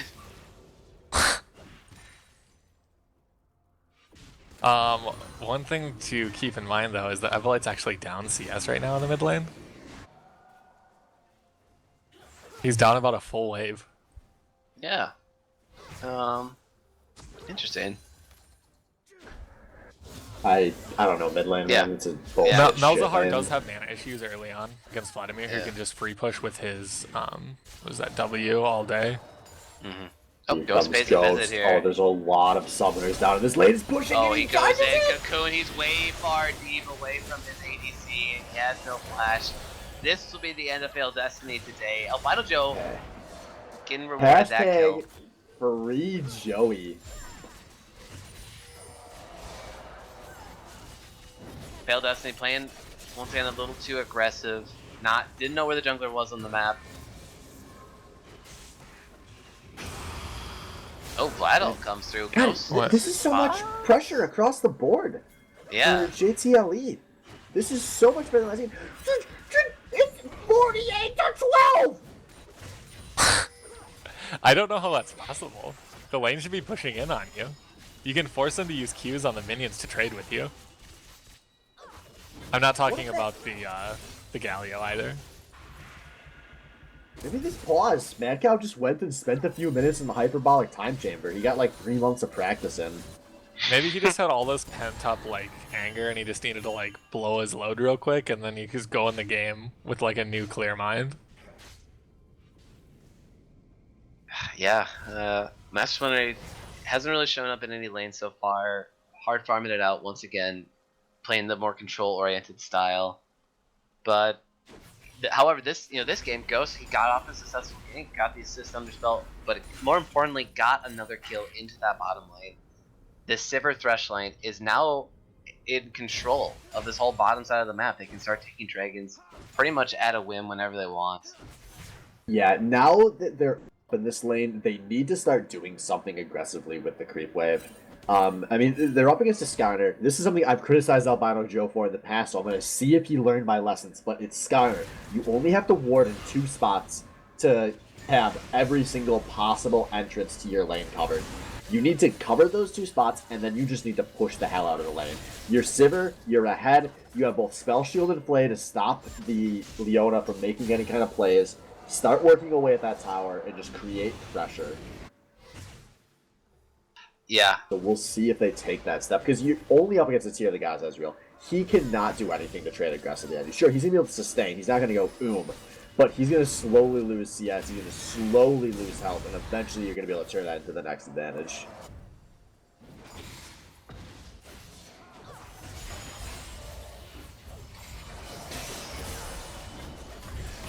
Awesome. Oh, Master Splinter. He's in the bottom lane. It's happening. He was spotted out by a ton of wards, though, but Snaps looks like he's going to take the honorable death here. And he gives the kill over to Gabe O'Neal. Oof. Didn't they see this coming from a mile away? Oh, yeah. They have a ward. They have a ward. They have wards everywhere. And they have a ward. It's double warded. The same path. Well, I mean, I didn't see any pings. I believe Mad Cow is supposed to ping those out for his bot lane. Oh. And oh, look at TP in the way back of the bottom lane comes through from Mad Cow. They're collapsing from every angle. Yeah. And that's the arcane shift out for Gabe O'Neal. Oh, good land. Oh, that was so good. Teleport lands, comes in from top lane for Sword and Mace, but one person's already dead, and he cancels it. Smart move there. Might have been his death. Flashes the boomerang blade. Failed Destiny. Still on the run here. That cocoon should never land. Yeah, exactly. He had his flash up still. If he flashes that, they get 0 kills off of it. Mm-hmm. Oh, and they don't get the dragon, so JTLE once again, the laning game phase looking to take over total control of this early game here. Failed Destiny face checking the dragon pit, gets pulled in. Hook lands on the Master Splinter. There's so much CC chain coming out of JTLE. The ult is popped. Thorgun picks up the kill on the Failed Destiny. Now Master Splinter, he's looking low, but no chase will continue for him. And just while all that's going on, Sword and Mace tries to put down some semblance of damage in the top lane, but he's not going to equalize much. Fortunately for him, Mad Cow did not get the kills this time. Wait, is that a first item chalice for the Galio? Mm-hmm. I'm pretty sure that Darius doesn't do magic damage since like patch 4.2. You're probably correct, that's really bad out of Sword and Mace. That's I'm freaking out. I need mana regen. Like you just get a cloth armor, and you cut like a decent chunk of his damage output until he gets Black Cleaver, and that's enough. That's helpful. I was gonna say here, also because I don't think there's anything good that a chalice can build into. Not for top lane Galio. Yeah, no, this is kind of big because Sword and Mace he had done a lot to stop the bleeding. He's now only down about 500 gold to Mad Cow, which is way better than it should have been. Oh, Mad Cow, leave that man alone. But he was only down about 500 gold, but then he just wastes a huge chunk of that by building MR. That's an actually 400 gold he's essentially wasting in this matchup that's going to let Mad Cow continue to snowball like he has more of a lead. Yep, he really should. Yeah, should be itemizing to survive the lane, pretty much at all costs. Right. Yeah, I mean, Mad Cow spent a lot of time in that bottom lane, or after that scuffle, and he, like you said, he was able to get some CS back, but I think this Mad Cow's just gonna stay up top now without the teleport and get the tower. Yeah, no matter what. This puts the game in a really interesting place because now it is on the rest of JTLE to carry. You know, not the top lane, just the Emporium needs to win this match because Mad Cow, at least right now, is not gigantic. He's just big. Yeah. And if anything, you need to start worrying about. Alpine Look Show. I know that sounds really crazy, but Ziver's in a really good spot right now. He's actually not that big. He's only up 100 gold on Gabe O'Neill due to that huge farm discrepancy. Yeah, but I mean, she's gonna hit the power spike way earlier. Gabe O'Neill is so far away from any good. Do you think fighting. Joey gives a shit about stupid macro things like power spikes? No. Definitely not. He's like, I'm 202, guys. I got this. Definitely.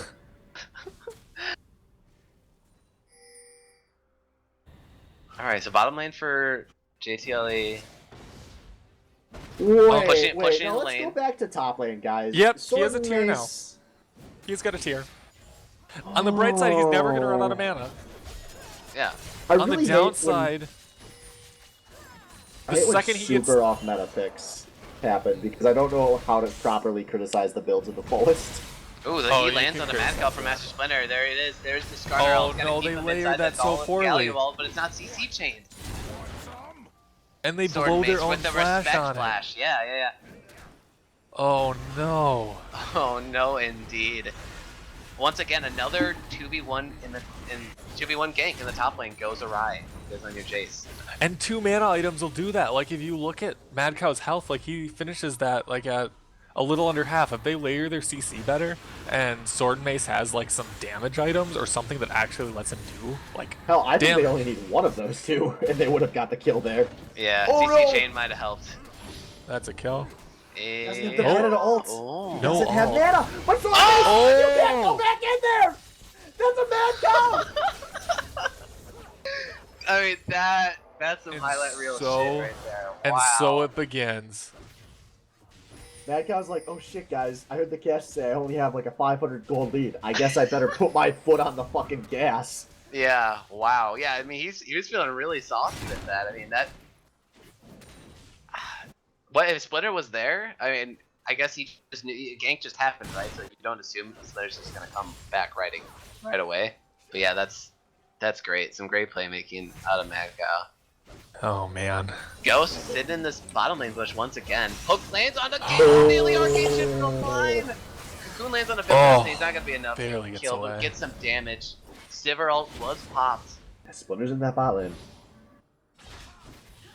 Alright, so the mana's helping. Oh, never mind. He just TP'd back to lane. Yeah. He's got that I was cloth gonna say, and that's actually rough that he had a TP back to lane because he could have had a chance of maybe making a play in that bot lane if he had TP available. Yep. Although Mad Cow's gonna blow his TP too, so I guess it won't end up mattering too much.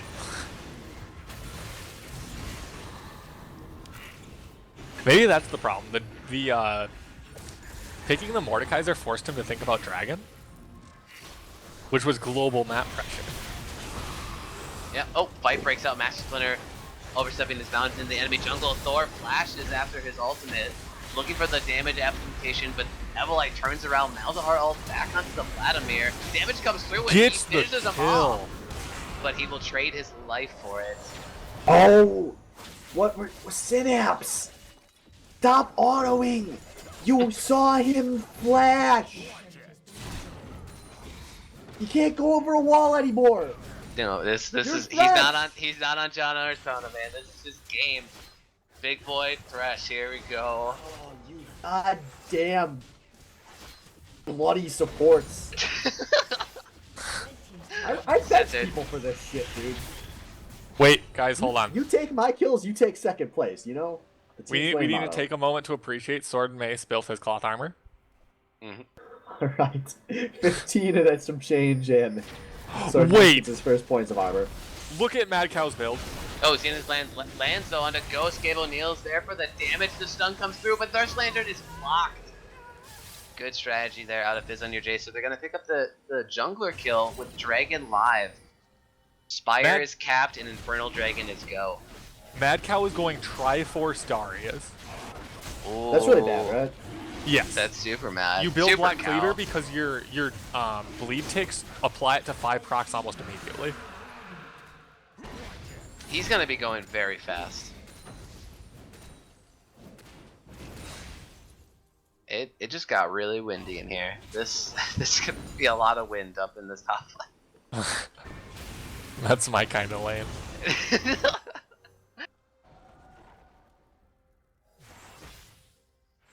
I've said it before, I'll say it again. I kind of love this new SBL era of these star players that don't know what the fuck they're doing. I don't know if you can say that about Cameron, though. Has he built anything stupid yet? No, Cameron's No. good, but Yeah. we've seen a lot of like our top tier players that just don't know what they're doing. Makes you really feel bad about yourself, doesn't it? I would be the best top player in this league if I was playing. Okay. Sure is with it. Okay, that's just when it comes into the mid lane. Thor with the early pool into Malzahar ult. Couldn't be an easier kill in the game. Evelite being gifted that one. 2-1 and 0 on this Malzahar. So he's looking pretty right now. Vital Joe, game on Neil. Hey. Oh, the solo kill. Oh no. Zoom in on the body. If I'm Mad Cow right now, I take a tactical pause and just scream at my team. Like, I tell them some Master Splitter stuff, like, some, like, Loco Doco. Like, you're literally not allowed to use your flash aggressively. Like, you are not allowed to even auto-attack enemy champions if I'm not there. Got it? Like, oh. Alright, They had a nice 3k gold lead. They had no idea what to do with it. Yeah, so right now, JTLE has a gold lead across, like, just, you know, they have their 2k gold lead. But if we look at farm level across the map, Sword Mace isn't getting dominated as hard as he was the previous game. That's true. Both mid lane and bot lane are up CS.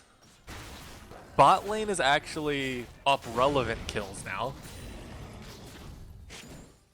And mid lane is up kills. I mean, I think we're far enough into the game that looking at gold is going to say more than looking at CS.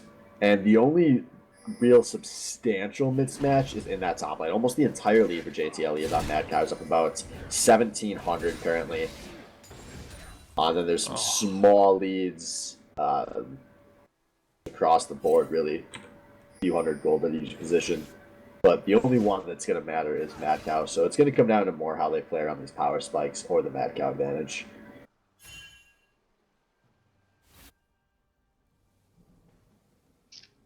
Master Splitter going for the Trinity Force Scar build. Keeps the Soccer Blade without the finish each hand and gets the Triforce early. So this is a really good build. Bloody on top. This is going to turn into a 2v3 on Mad Cow. Ghost is here for a great gank, but Cocoon misses on Distorted Mace. Now the Galio ult is channeled. Mad Cow is actually going to go down, and this is turned around totally. Ghost can't escape the Malzahar ult, and it's a 2 for 0. And I think that's half priority in top. I think that's going to be the story of the game. They have all 3 of their suppress carries. They're just going to be like, all right, sure, Mad Cow, you did it. You're playing a champion, and you're going to try to get fed.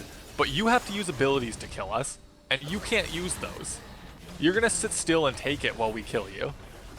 This was such a huge power play. Yeah. Because JTLE with an awful late rotation to the top lane to try to stop a turret, but they aren't able to stop that turret, and they give it the mid lane. And suddenly gold is dead even after the great start JTLE had across the map. That was a 2,500 gold swing in favor of Fizz on your Jace. Yeah, and it looks like a small gold lead, if that. I mean, it's pretty much dead even now. And this is what Fizz on your Jace want. This is what they want as far as just strategy against JTLE goes, but it's also what their competition wants.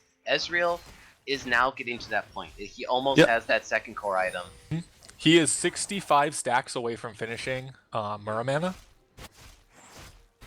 Yeah, and then really he becomes unkilled, because what on JTL's team comp is gonna lock down Ezreal? Nothing. You cannot even consider killing Cable Neil first. He's on his next back after this wave. He's also going to have Triforce. So he is getting very close to his 2 core items being finished. that he should have them both up for the next fight that happens. By the way, Yeah. just as your occasional sword and mace build update here, with the Zerat. Okay. I mean, I guess if you need help stopping the Darius from pushing you, you build a Zerat portal. But it has armor. Like, let's at least appreciate that. It has armor. Man, we spent like all regular season talking about all these good things Sword and Mace was doing after being really skeptical, and then finally by the end of the regular season we're like, alright guys, he was legit, he was good, he knew what he was doing this season. And then He's just tonight, trolling us. he's just slapping us in the face. Like, that's what he's doing. He's like, alright, team, you're gonna carry me through this, right? Let me just fuck with these guys who have been talking me up all season. This Swift character? No. Not okay. Put him Not in his alright. place. Okay. But Right, it's so- working.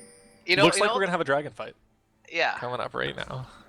Yeah, this is Alright. Fire Dragon. JTLE doesn't want to give over Fire number 2, and I don't blame them. Gabe O'Neill is coming to the fight, and we will have a straight 5v5 standoff Yeah. in the Dragon River. But see it, Mash Splinter, he's playing on top of the Spire. This is better for Fizz on your Jace's team comp. They're starting the dragon. Looks like they're trying to force this fight. Yep, Sivir ult popped. Here we go. The fight breaks out. Mad Cow, he's on the front lines, but he's gonna maybe get locked up here. But the hook knight's on his sword and mace. Now that the press comes on to Mad Cow, he's actually first one to die. Gabe O'Neill's gonna pick up that kill. Vlad ultimate comes out into the fight. Thor stays alive. He's healing so much health, but not enough damage is being dealt onto Fizz and your Jace. Double kill for Gabe O'Neill. He's still alive. in the Gabe's back. going Missing up. shot, Triple lands, kill. Triple kill. Here we go. And he's on Synapse. There's nothing he can do. He has to stay here and take it. Land those autos. Oh! The flash to stop the Quadra. Oh man. Oh man. And 4 members go down for JTLE. Flashes the chant mastery just for Rubbins. Gabe O'Neill going off. What did JTLE think they were going to do there? It's 23 minutes. They have Galio. They have Leona. The Galio got a Sivir flash dude. ult in the middle of the team and still lived. That was a 4-man ultimate. Yeah, that was just so well played. That is the Five reason is why they nice. get this pick. Like, that was so well done. Yeah, it doesn't even matter what items he has. Because the comp was just so much better for that situation, and they knew JTLE would come to them. And it looks Alright, like here they're comes round coming 2. back. But now they're missing some key ultimates. Of note, Galio or Evelite's ult is up, and Splinter's ult will be up in like 3 seconds. Up now. Oh, they find Mad Cow. The ultimate Skirl was still up, and they channel the Melzar ult back onto reset in the backline. Picked off easily. Albino Joe has to flash out, use Summoner Heal. Synapse get locked up now. He's gonna go down. Double kill for Splinter. He's moving so fast. Triple kill for Splinter. Goes trying to evade using the repel, but Melzar aids are gonna pick him up on the backside, and Match Splinter in the 1v1 duel against mid lane Vladimir. Almost every member of Fizz on Your Jace was sitting on over 1,000 gold in that fight too, because they hadn't backed from the last fight the huge, 4,000 gold play they had made with the kills and the turrets. So they were if still down JTLE was gold? if they were gonna have a chance to come back, that was their fight. Make the enemy team fight you sitting on gold, and they lost that fight just as hard. And now, Oh. And now Fizz it's on all Your Jace are sitting snowballing on out of control. Mountains of gold. Yeah. Their lead, JTLE's lead wasn't far enough for against a scaling comp. Like, it looked like they were ahead, but like that's expected against a comp that just like needs to scale out the early game. You had the Ezreal, and the second they get into a team fight where Ezreal has his Mura mana charged up, finished his Triforce, like you just see them go off. They're all like laying their CC exactly how they should. Mad Cow hasn't been able to do anything in these fights, and they're just playing this so well. Yeah, they seem like they're playing really cool, calm, and collected. They know exactly what to do at every step of the game right now. They are in the driver's seat, in the comfort seat, in the lazy boy. Solar Flare comes in on Albino Joe, and that's What was pretty Albino sick. Joe doing? Sylvan on his I body. wish we were running Sylvan this on his Albino body. Joe POV stream, Oh dude. god. I would love to just go through the thought process of, hey guys, I'm gonna go try to contest Dragon from the It's- pit. Oh man. This is. this game, it felt like there was a good 5 minutes straight of JTLE just dicking around and getting picked off in stupid places. And that bit them. They had a nice lead, and then suddenly it all came crashing down.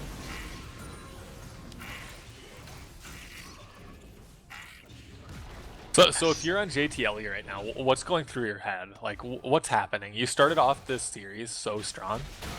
You started off this game so strong, and then it's like coming crashing down. Like, how do you stay in it? I don't Like, know, man. How would one of my teams stay in it? I mean, I would probably make up some shit about being on to the next game or something. But these guys tilt, dude. They might be done. I mean, it just as far as their team composition goes and what their win condition can be now, it's really just picks, right? They have Fresh, they have Elise, they have the Sivir ultimate. They honestly should start cheesing, ward up one side of the jungle, and sit in a bush. Like, that's really kind of their only saving grace at this point. I agree with you, Swift. About what sums up this game is the Triforce sitting in Mad Cow's inventory. Oh god. I mean, it is worth saying that JTLE does have a solid late game if they get to late game. Vladimir, very good late game. Sivir does a lot of damage in late game. So they have some potential if they get there, but we're talking 5-6 item late game, which they are a long way away from. I don't know about that, man. and even then, it's not that they have an advantage, it's just they have a chance for things to maybe be even again. Or at least closer than they currently are. Yeah. So their win condition is either that, and then win at a point in the game where maybe it's 100 to 90 instead of where it's currently 100 to 50. Otherwise, they have to hope Fizz on your Jace take a bad Baron or something. Yeah. Oh, Sivir ult's popped here. Basically using it for disengage, but they movement Master Splinter under the tower. 4-man ult! Sword and Mace comes in with a big Galio ult, and it might be enough, and it will be. Double kill for Splinter. Gabe O'Neal, he's still alive, he's still hitting free damage everywhere. And Master Splinter trades his life, but for 4. Only Thor is alive right now to defend this inhibitor tower. They have the CC Rot, they have the wave. Yeah, Thor not gonna be able to do much here. Yeah, has to flash out. Might have needed to save that the next last ditch team fight, but we'll see. The base is broken for Fizz under Jace. They're looking commanding, looking like they're gonna take the second game of the series for them. And really showing everybody in this league that they deserve to win it all.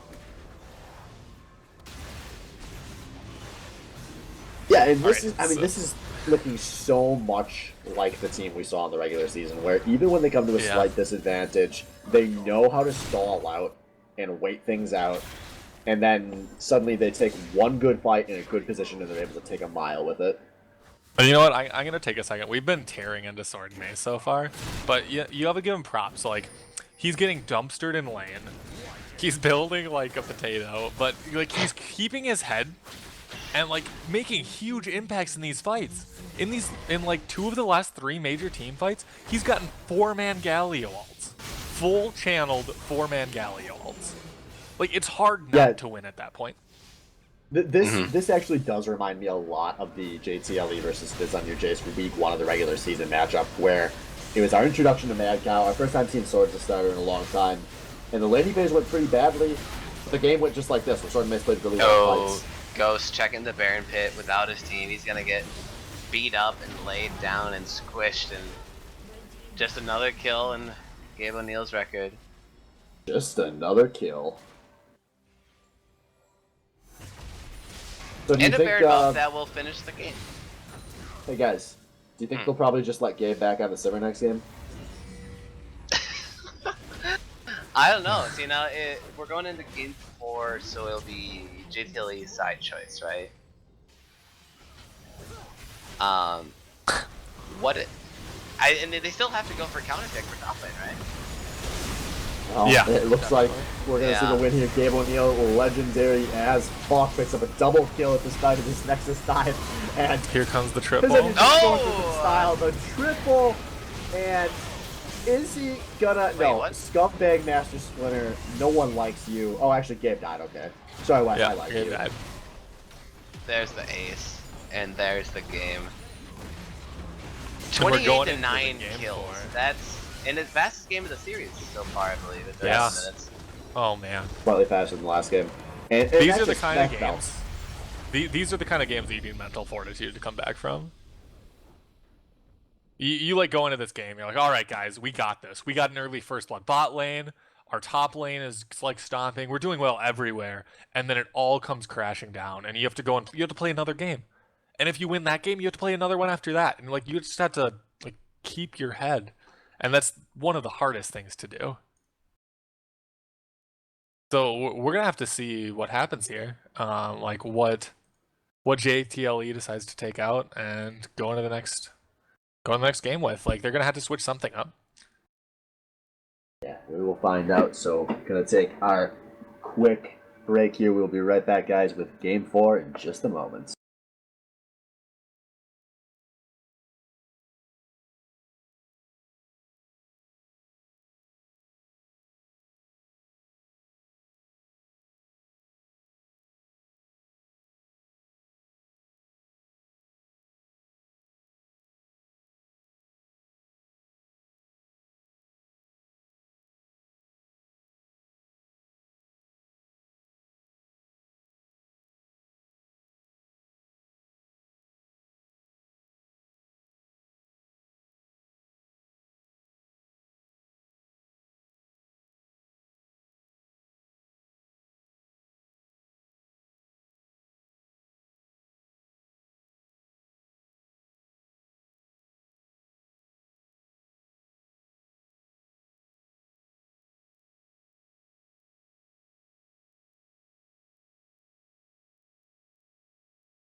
Alright guys, welcome back. I'm AJS0, and I think I'm here to talk about Sword and Mace's build some more. No, so going into game 4 here, we do have a roster switch-up coming out of JTLE. They are bringing in Scotchnut to replace Thor74, who I don't believe this is a benching. I think Thor actually just had to leave for work.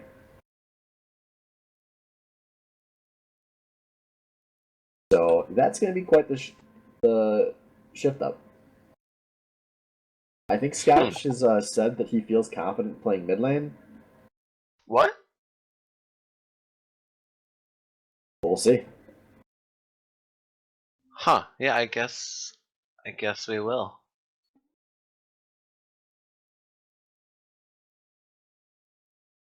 That's a pretty big hit for JTLE, I think. Thor was, I mean, he wasn't the true, carry of the team. He's not a mad cow, but he's a solid rock who can at least impact other parts of the map. I mean, even in the first game, he was down considerably in CS on the Victor, but he still had the opportunity to go down into that bottom lane and affect the rest of the map. Have we seen Scotch play mid lane in SBL? No. Yeah. Definitely not. I don't think I've even seen him play mid lane in like solo queue or dynamic queue.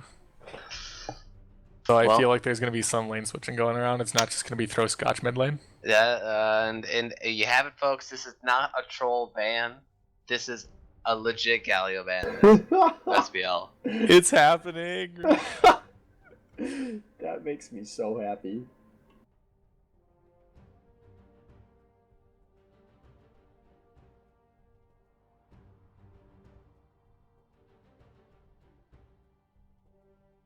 Cledban sticking through here. Probably a good call.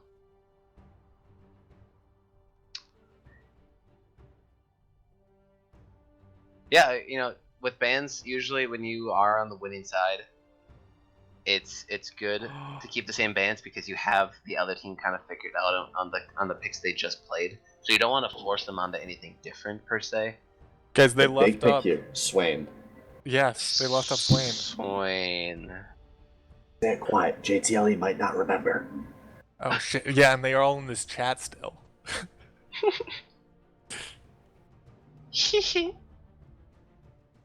They definitely remember. Let's be honest. Yeah, I think so. I think that Scouter ban is very good.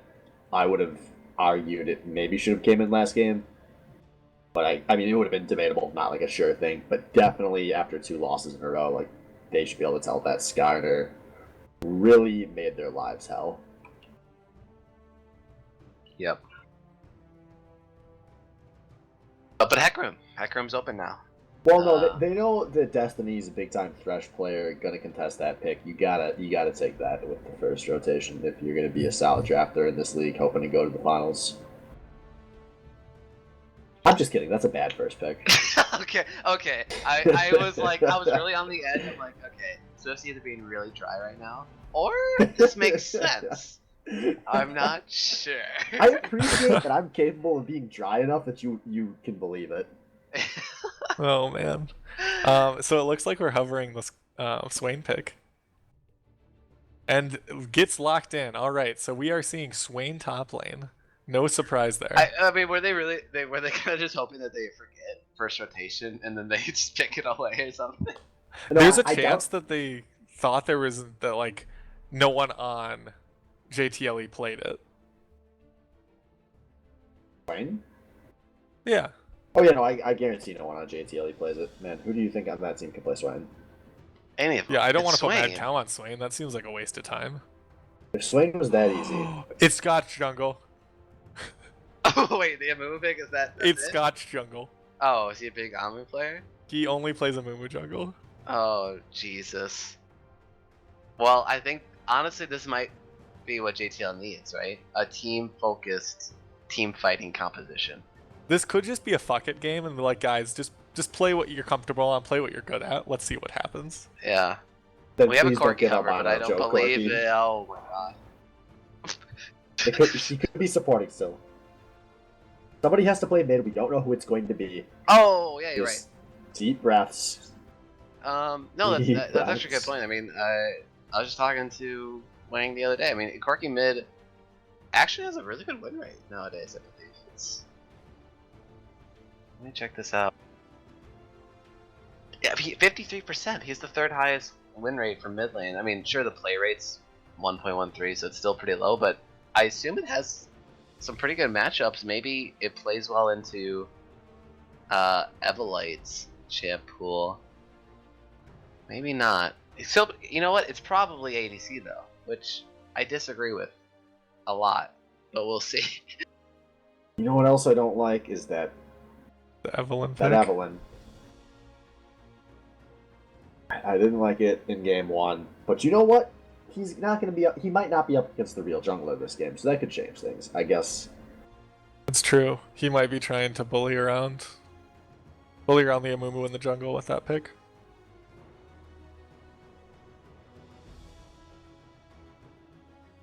Yep, most likely that's what he's looking for.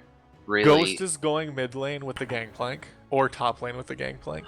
What the I know that fuck? Ghost plays... Wait, no, Ghost still has Smite. No, wait. They could just be switching still.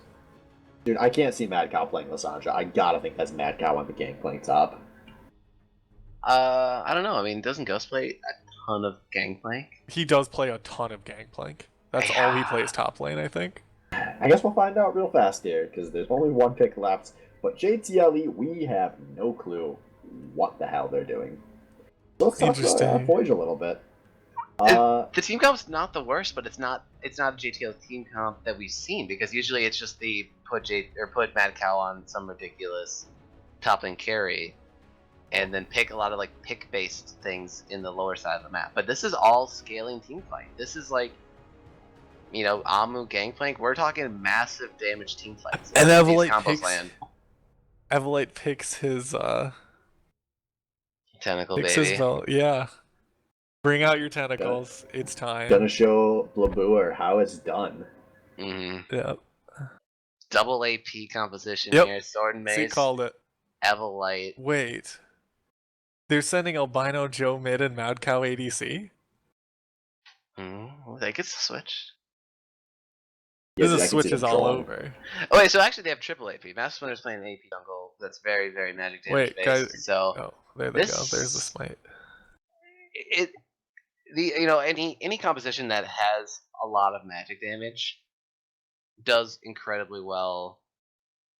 I guess they start around that mid game spike when the AP champions can get like the first big item, maybe two. But Aegis of the Legion on Thresh early, and some of these champions like Corky can build Maul really easy. Wait, what? Corky? Oh yeah, Mad Cow's playing Corky.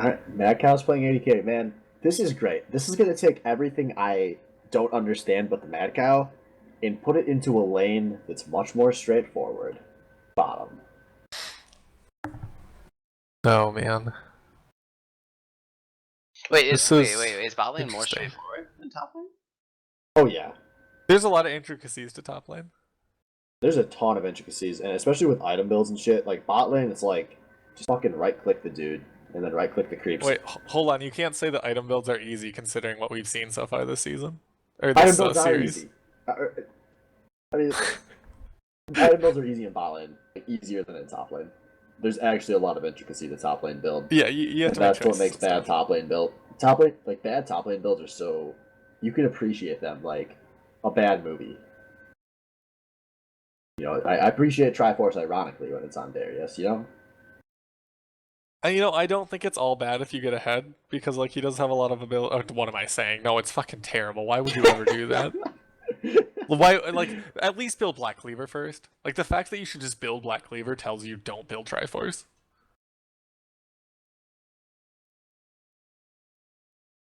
Well, it's not like the pros are actually picking that champion, so they must not really have it figured out. That's true. Maybe the pros aren't picking Darius just because they haven't tried out Triforce yet.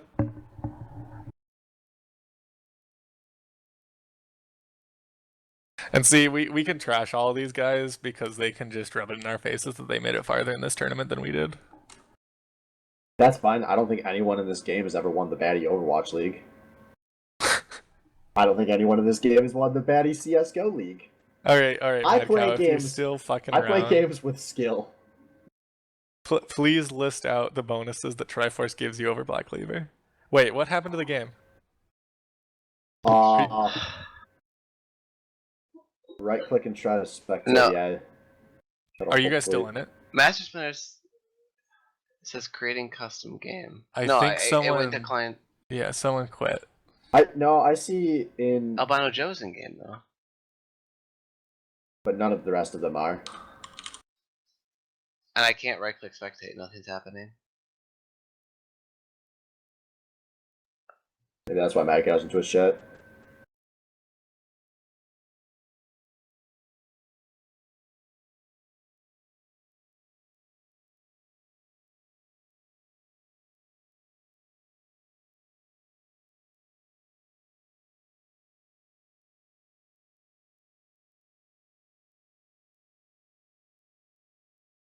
I guess we had a Masteries issue, and now Joey's PC is frozen.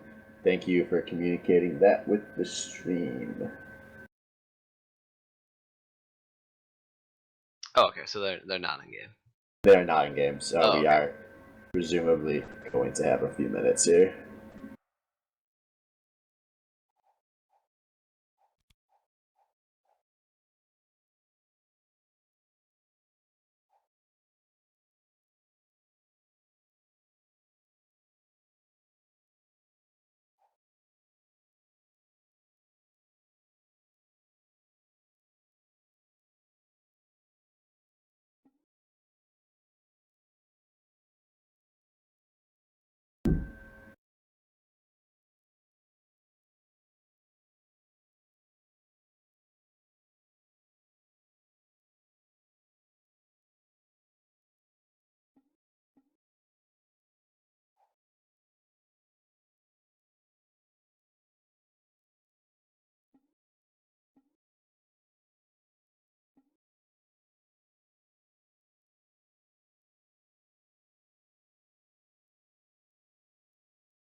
Pay LS. No, but for real, do we know how much what his rate is? Because I'll pay for LS to coach Joey Oh my god, dude. and stream it. I want it streamed. I want it. Holy shit. I want to watch it. That would be great, dude. I'd throw a party for that. Like, Yeah. if you pay for it, I will host it in my apartment. All the SBL people, where we can just fucking get drunk with LS laying into Albino Joe. LS plays Dragon Ball Z Oh my analogies. God. Joe would get those. Like, Yeah. Oh my god, it'd be perfect. And then like Albino Joe trying to like explain what he's doing, and Ellis just calling him an idiot. Oh my god, that's so great. Dude, you make the big money. Look into that. That seems like a great idea. Hell, I mean, I've actually thought about like buying coaching for one game of a solo queue game and see what a coach would be able to tell me about any part of my game. I think it'd be interesting. I don't know if I could actually afford LS though. Well, I don't know. It can't be that much. Anyway, we'll just go through picks once again real quick. What do you think about the compositions overall? Like, obviously this is once again a very fizz on your chase team composition. You got the Sivir, but you also have a lot of teamwork involved here, a lot of good team fighting once a mid game spikes. But JTLE, arguably even stronger. Like, actually I don't know about that. It's tough to say. Yeah.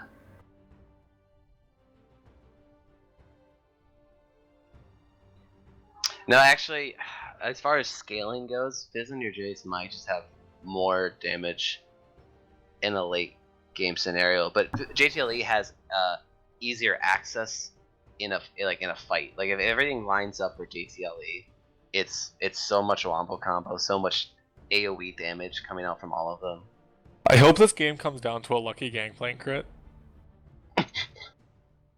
Especially because now with the Gangplank builds, you build a little less crit than you used to, so it's even more on luck. Wouldn't that be great? Hey, 25%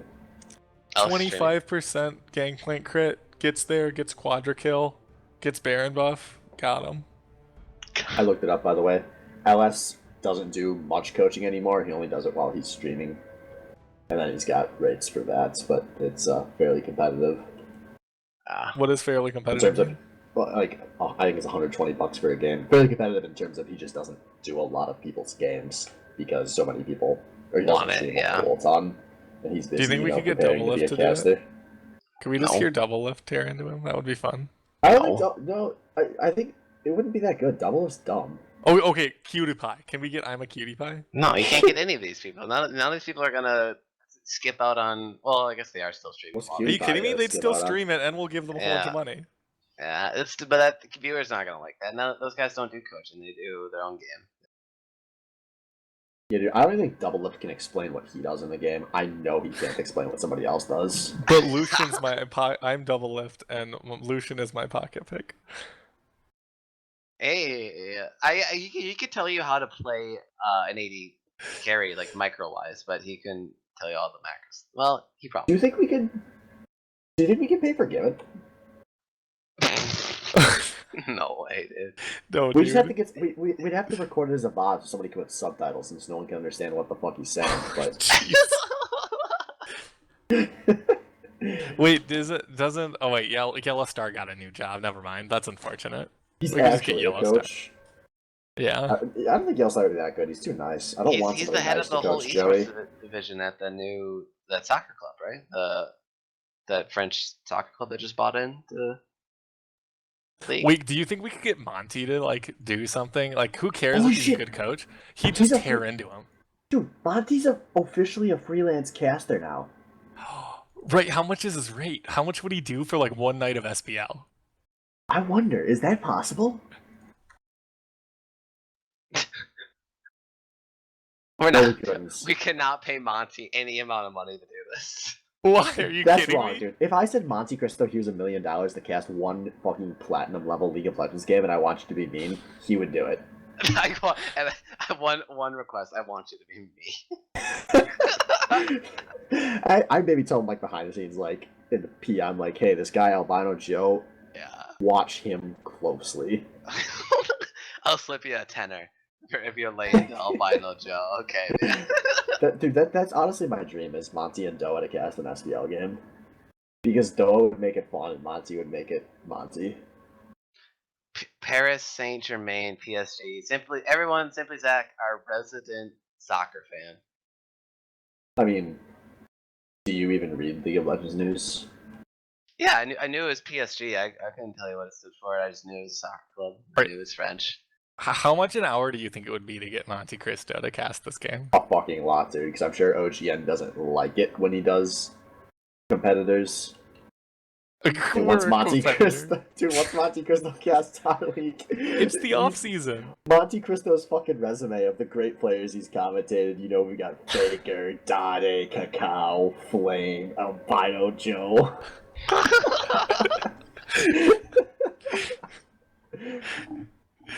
Oh god, it would be perfect. Okay, but you couldn't tell me that he wouldn't do it for like 200 an hour. I don't know. I don't think he would actually. Do you think his time's worth 200 an hour? He's a super busy dude, man. He has to. Take like.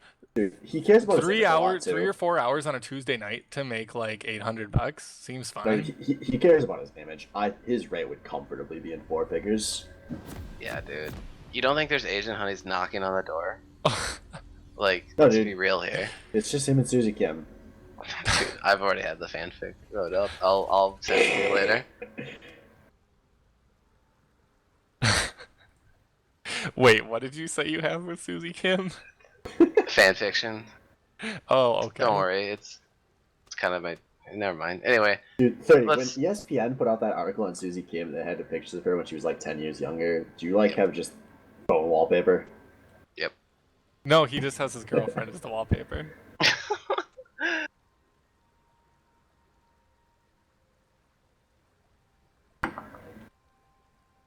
Oh, Yamato Cannon. That's a good idea. That would be good. Tomato cannon. Salvo says there was a commercial for him coaching people What? during an LCS game once. Like, not a joke thing. It was on his PS3.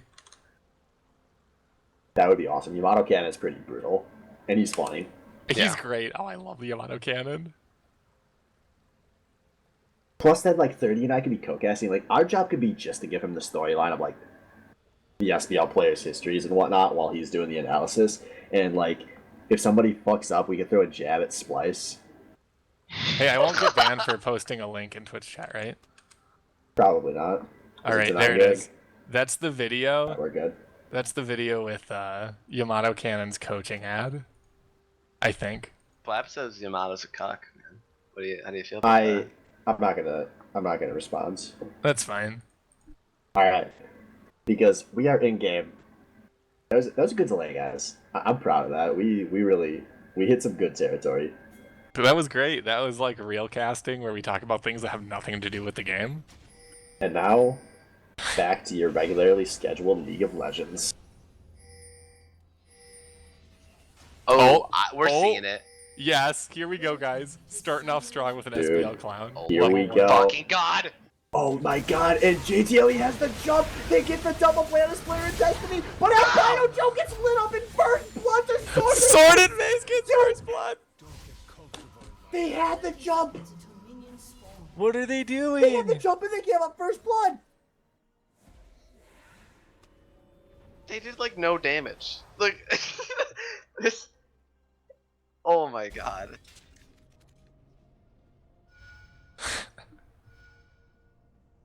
Ah.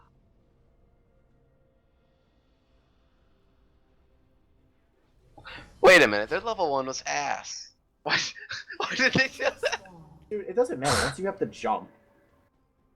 You Yeah, have to it's fucking about the focus first that blood. first person to step in, and they didn't focus. I mean, Holy Joe started shit, boys. W, so that was a problem. Joe. W. Maybe that's the snare. That's the Oh yeah, why did you do that? They were gonna play the double snare into no Wait, one died. Okay, so hold on. You're not supposed to level abilities until you start. So if you're a Thresh and you haven't leveled anything and see that happening, you just take hook, right? What? They were greedy. They thought they could kill multiple people. I don't know. Like you just take hook there and then get the free kill. But he got like 2 people in the play. That's tremendous value. That's better than just one hook. I don't know. Anyway, it's hard they to got say. burned. Whatever got they burned. did, they fucked it up. I don't even think they had a plan. They were just like, holy shit, dude, we have the jump. We have the fucking jump. Let's do it. And they did it, and it didn't work. Yeah. Feels bad, man. So we're gonna see Mad Cow's debut here on ADC. We've seen a lot of players over the year role switch over into that AD carry role. Some better than others, arguably. Talking from experience. Yeah, we'll see what happens here. Oh, Kyle, are you talking about 30's ADC career? Yeah. Dude, remember that time Scotch made a video of you just getting hooked over and over? Yeah, but then we found out the true answer. It wasn't like 37 times I got hooked like everyone was fucking talking about. It was like 5. That's a like lot, 30. Like, good AD carries can go an entire SBL season without getting hooked 5 times.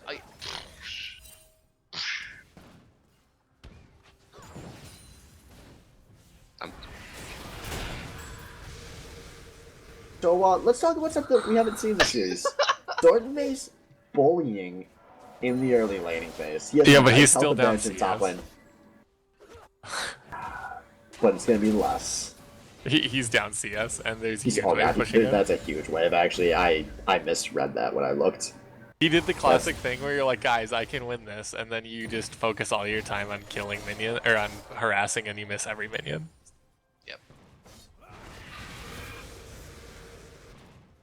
Meanwhile, Mad Cow is not winning his lane. This feels like a He's bad not trade. losing it either. All right, hold I on. don't give Maybe a I'm. fuck, dude. Mad Maybe Cow I'm. would be up like 50 CS in top lane. That's true. I bet you watch this guy like 3 games, man. That's enough.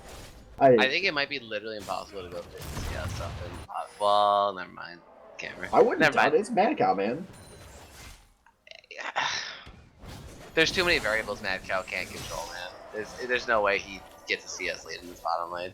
For one, does anyone know how well he plays AD carry from previous experience? Paging John because he's a real life friend with this kid. Pause. Oh, okay. That was weird because the bottom it said in all chat to pause it for some reason. Maybe he didn't know how to pause. Didn't know how to speak to one of their teammates apparently either. But yeah, Gabe O'Neal's frozen. They were just standing in the bottom lane. It was very peculiar. All right, so we can take a quick gander at the gold charts. We have a 200 gold lead in top lane. Jungle's pretty much even. Mid lane is pretty much even. Yeah, everyone's even except for top lane, which is just because of the first blood. So nothing exciting anywhere on the map.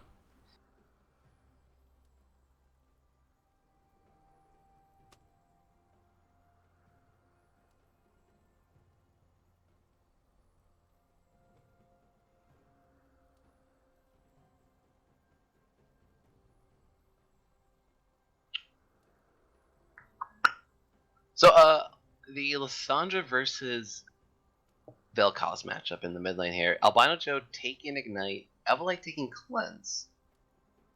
What I mean, I assume because of Lissandra Cleanse is being smart here. It's smart for the bandage toss that comes in, right? But it's not going to do much against Lissandra harass and potentially an all in with Ignite.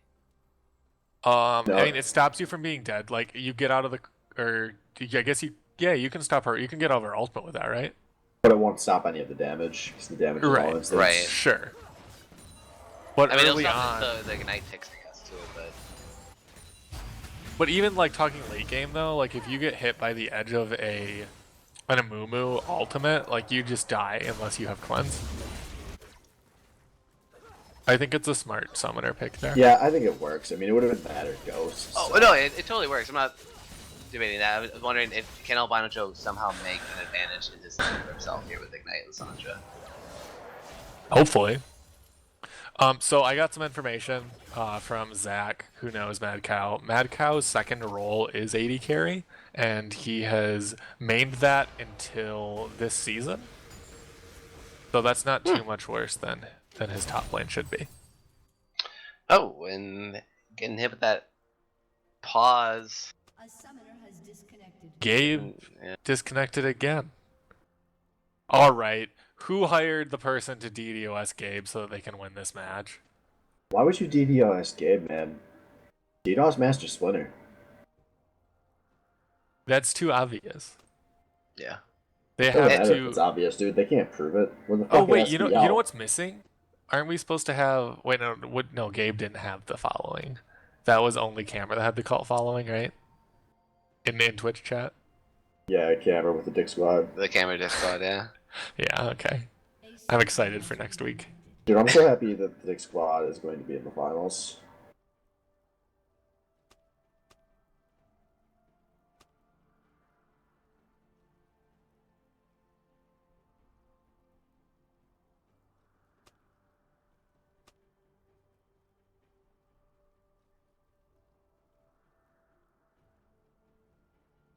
All right, they're back again. Here we go.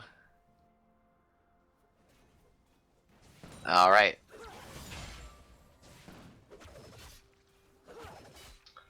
And we're back here. Master Splinter.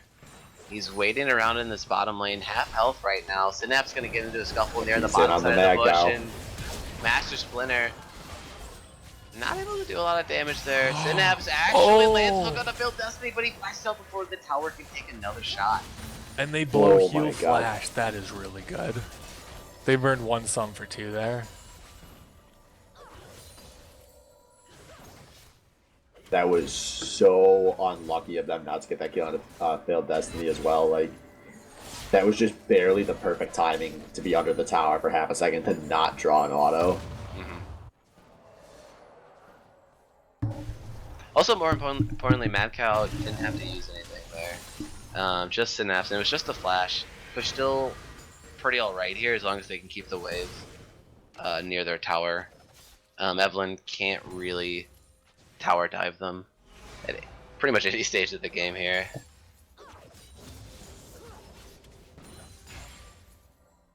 Yeah, this is sitting pretty good here. Synapse with the play in on Gabe. Hook comes in, just a little bit of damage.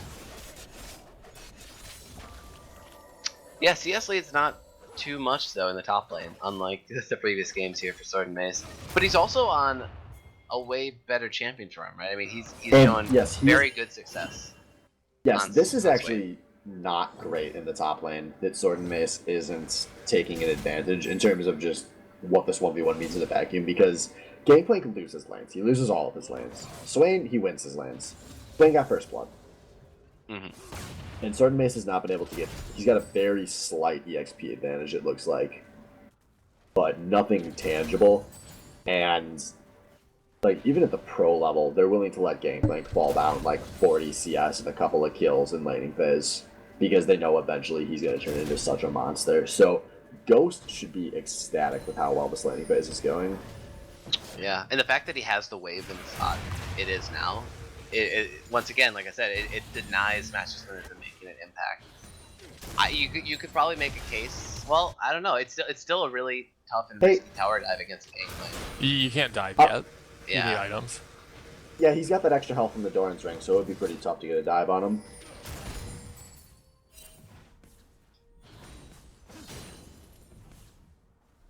Like, he also can't get the snare because he has his orange. And he still has flash up too. He's got that extra health from the Doran's Ring, so it'd be pretty hard to get the kill. It's goddamn it, Swift. Why the fuck does Gangplank have a Doran's Ring, dude? What the fuck? Oh. Okay. It's over. GG. Just that helpless. I was actually gonna bring up the Doran Ring thing. I thought that was kind of weird. That must be some super secret tech. According to Katejo, he always starts Doran's after the nerf, so this is what I get for taking Salvo's call out for a bad build. But I thought it was right when I saw it, so my bad. Can we get purple in here? Purple's the me. actual Gangplank main in this league. No, I mean, I think this makes sense. It's called champion.gg. Honestly, this might be too fresh for champion.gg. This is Jimmy John's fresh here. But there were no nerfs. Oh, we got action bot lane. Yeah. Solar Flare comes out onto Synapse and Macau, but it just slows. No stuns here. Failed Destiny walking into the box, gonna get hooked. And he's gonna get killed with the auto. There it is. Bomb gonna finish him off. Exhaust not gonna be enough to prevent the cow damage. And Gangplank ult comes in. Spell shield's gone now. Valkyrie comes in, but he's fighting within the mini wave. Healthbot singing Macau with a flash. Oh, Macau double kill! Picks up the kill. And he doesn't choose to take the lantern. Good call, because Master Splinter. Wait a minute. He's still dead. The jukes, Master Splinter. Oh, the flash! Yeah. Lamau. Yeah. He didn't try for the real hard flash. He just tried for the junior level flash there, but that's all he needed. I was waiting for him to fail that flash because it happens to the rest of us. Yeah. Cough. He did take his time for it, so I gotta respect that. He didn't do it just like, yeah, I'm just gonna be real cool, run up to this ball and try it out.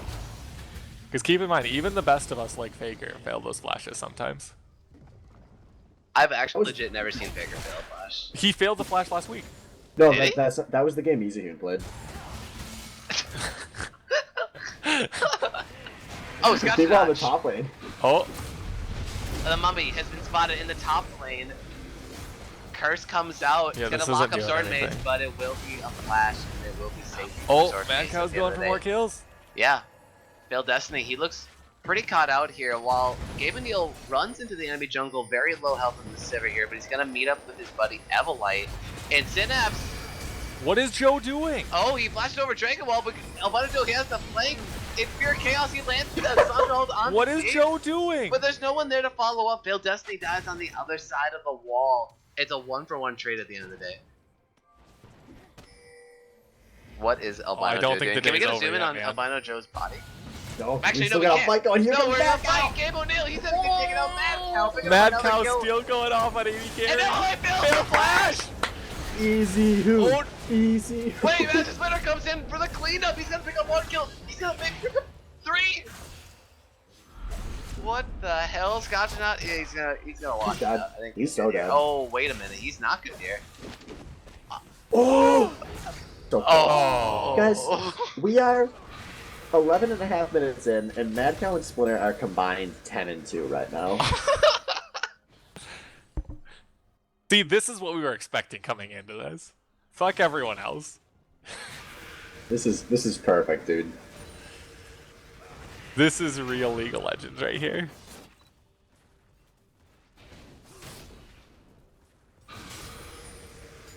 But Ghost, he's still up in CS here on this Gangplank, and he hasn't died. He has an assist, and he's got the call.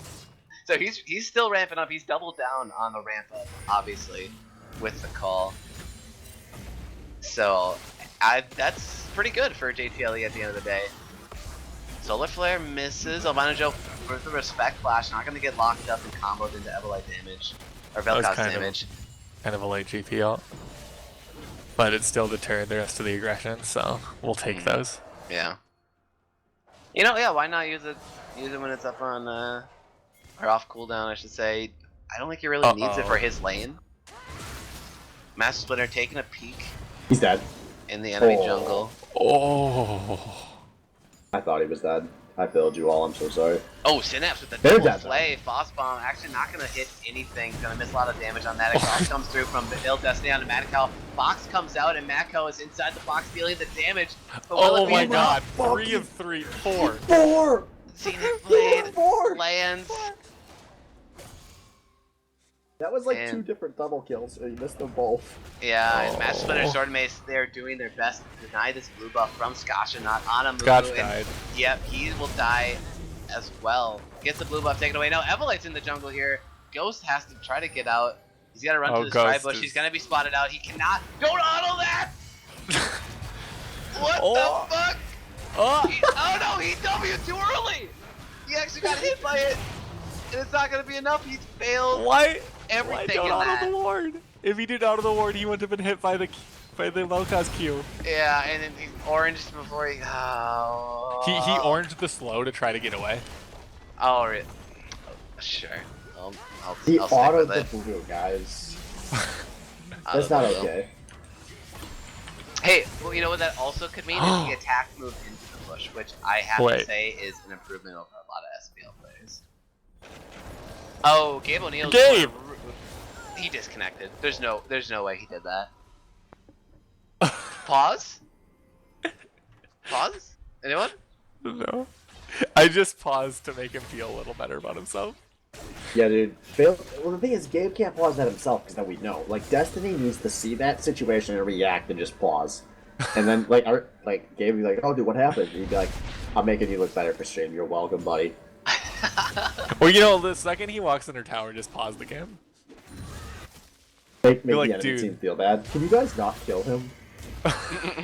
Please? Ill Oh, Destiny it's coming Albino in for Joe. the mid lane gank here on Albino Joe. He's gonna get locked up. As many Sunlight procs are gonna get procced as they can. But Evolite's gonna miss the knockup and the package comes in and The cuts off package! the retreat of 2 members of Fifth under Jason. The ultimates come out, Gangplank on the world. It's gonna be enough. It's gonna be 2 kills for JTLE. Alright, Guys. Tower's MVP for JTLE this game.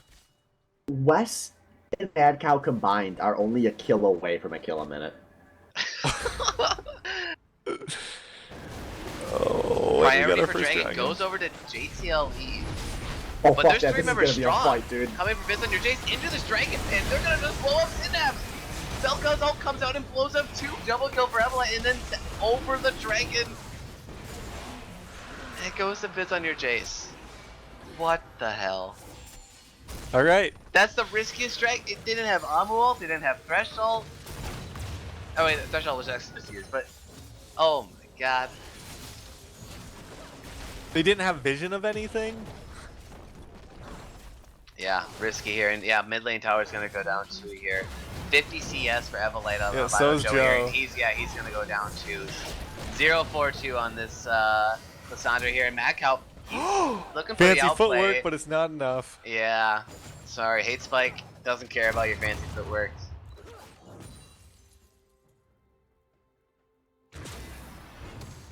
Whoa, man, Evolite, he point to geometry class, and he's looking for the cool plays here. Master Splinter's gonna catch out Synapse. Early respect flash there. Bandage Toss misses. JTLE's running around. They don't know what to do. They're getting caught out. I don't even know what to say. Like, You what? guys know the song "Welcome to the Machine" by Pink Floyd by chance? Yeah. Yeah. I've always wanted to commission a band to make a sad mariachi cover of that called "Welcome to the Clown Fiesta." Because that's all I'm hearing in my head right now, and I think it would just be perfect for this. I think we should commission. We should commission some song kind of like that for like an opening thing for SBL. That's the kind of production value we need. Yeah. I mean, production value went up Listen, a lot did. this season. Thanks to 13%, I UTech. believe. Yeah, UTech showing up more than anyone on JTLE. God bless his heart. He died doing what he loved. Savage. Oh, Bountos. See ya. Okay, he stays alive. Yeah, so this red side jungle for JTLE has now been surrendered to Fist on your Jace. There is no way you can walk in that jungle without getting killed by a Swain or an Evelyn. Hook lands and the damage comes through. Tons of damage coming in from Markel, but he's gonna get locked up by the Never Move. Trying to use the Valkyrie to try to stay alive. Boss Bomb comes in, but it's not gonna be enough to kill Master Splinter. Gangplank all try to turn to the aggression, but it's not gonna be enough. 2 easy kills for Fist on your Jace.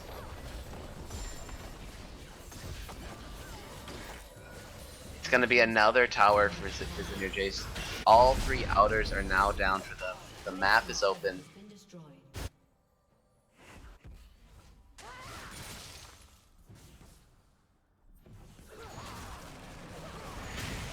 Wait.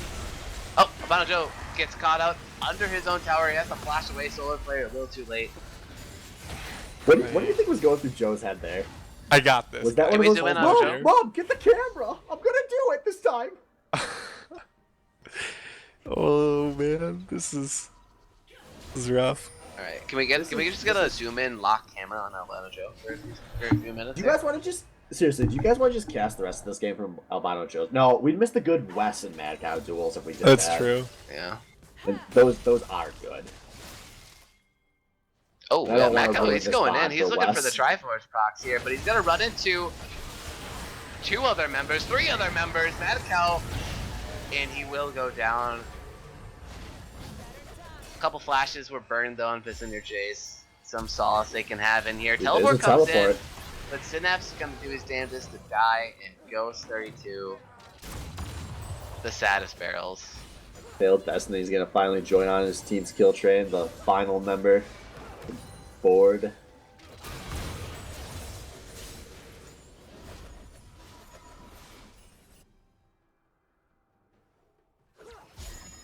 Delver brings up a good point. Do you think anyone told Albino Joe that you don't have to click the founder E a second time? Oh jeez. Wait, is that apply to Lee Sin too? This is too brutal. It's gonna be way more brutal when I message that to Albino Joe, actually. Oh god. No, Dan, you didn't see. He juked out the 3-barrel to bait out the Sivir spell shield so that she wouldn't get mana.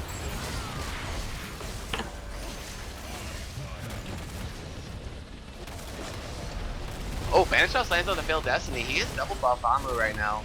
Has the ultimate still. My favorite part is seeing 4 members of JTLE just like, yeah, we'll fight, we'll fucking do it, come at us, mate! And Mad Cow's in the bot lane.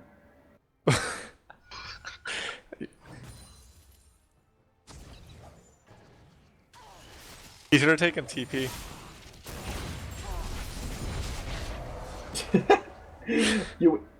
I would have loved to have seen some TP package plays, actually. That's a waifu special. It would have been better if he took Ignite in true Mad Cow fashion. Ignite TP. Oh god. Yeah, because you have Yeah, Valkyrie, so you don't need Flash. Zenith Oh, Blade he's lands about to onto die. Synapse here, failed Destiny. Down to half health, but Master Splinter found Albino Joe in the back, and he eliminated him from the game. completely Scotchonaut. So sad. So sad.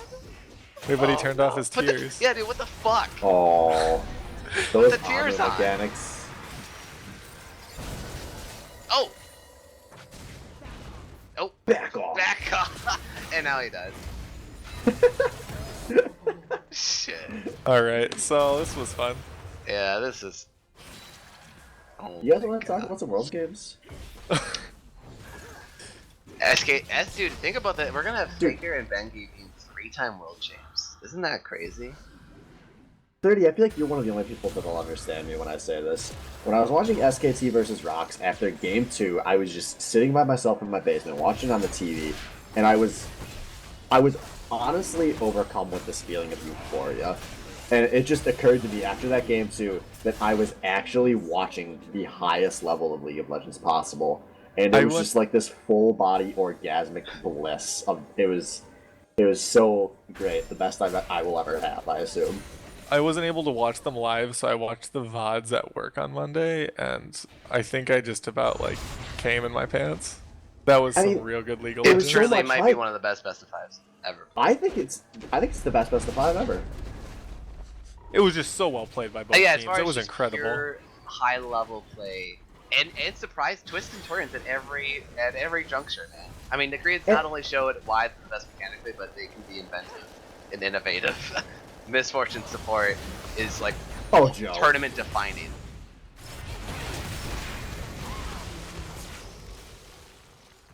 Oh, hold on. Guys, He had if he to. plays, Zoom in on Battle Joe's body. Zoom in. He had to use the claw in order to dodge the stun. that's the shortest claw I've ever seen. But he didn't get stunned. Unfortunately, he has his. Does he have his flash up? No, that's on cooldown from last time. All right, we got Alright, the guys, zoom. I We got would- the zoom in. I would all never good. condone e-stalking, but if there was a spectate albino Joe stream, would you guys watch it? Yes. Because if he's playing 900 solo queue games a year, I mean, Oh! Oh, Ghost. Ghost, here we go. is this the He's- comeback? Okay. But he has entered a gangplank zone. I don't know No, what he's this done. zone He has now means. left the gangplank zone. Oh, Scott, what are you? You can't kill that guy. That's Master Splinter. He was trying to get there before he died, but he didn't make it. And then he flashed after he died, and he was like, "I'm gonna make a play." Yeah, it's like you're focused on your mechanics, and then your brain stops working, and your hands But just go. that's legit. I mean, Scotch did trade his F for Master Splinter's B. Jesus Christ. Oh god. I hope no one that's playing this game is actually gonna watch these VODs. I mean, there's a chance they've already lost. So that's my only real concern is that JTLE is going to see the last 3 minutes of this game.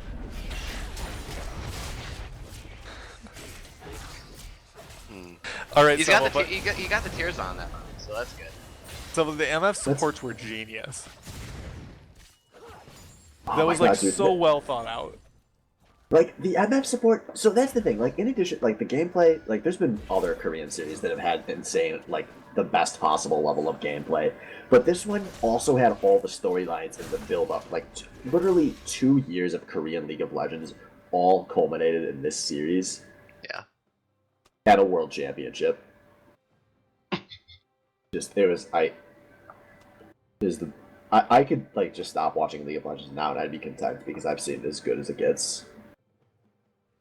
Yeah, but you know what's even crazier though is if Samsung were to win the world championship, just saying if, don't think it's gonna happen, but that would create a whole new storyline of there being Samsung with 2 world championship wins and SKT with 2 world championships. God, I hate It opens up a whole new storyline. I hate that. I hate that so much. Why? Fucking, it's none of the same coaches even. It's literally like no one the same. But it's Yeah. organization.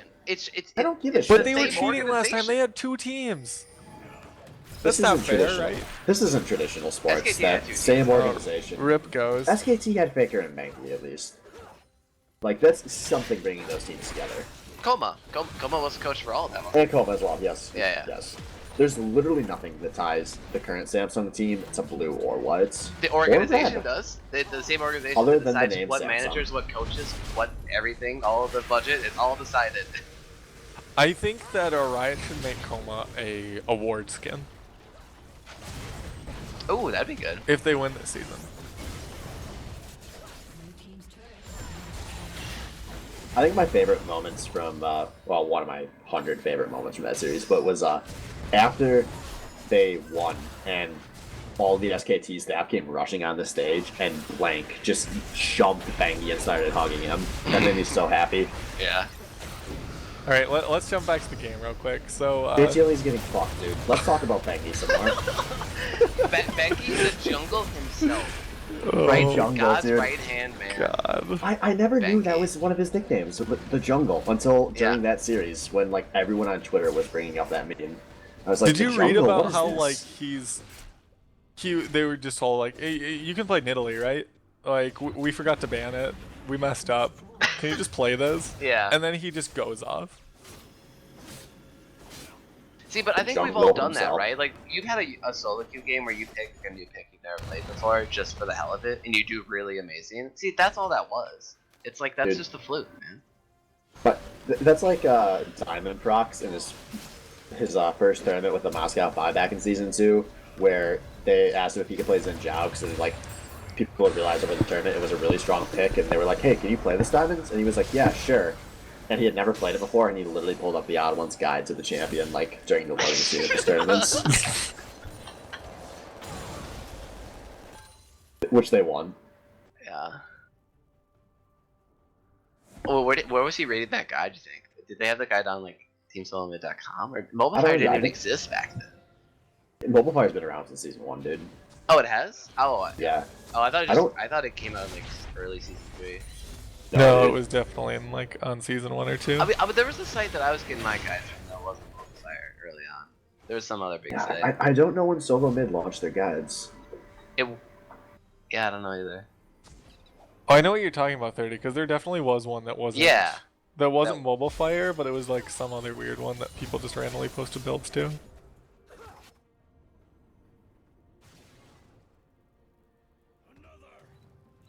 That was the days. That was like the Wild West when nobody knew what they were doing.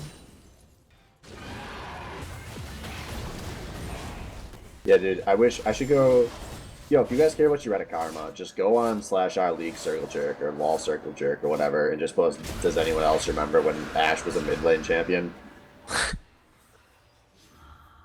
You can just go to the normal LoL subreddit and just post like some game with Darian in it. Like, guys, remember That's when true. Darian was a pro? Remember that time he walked out smoking weed?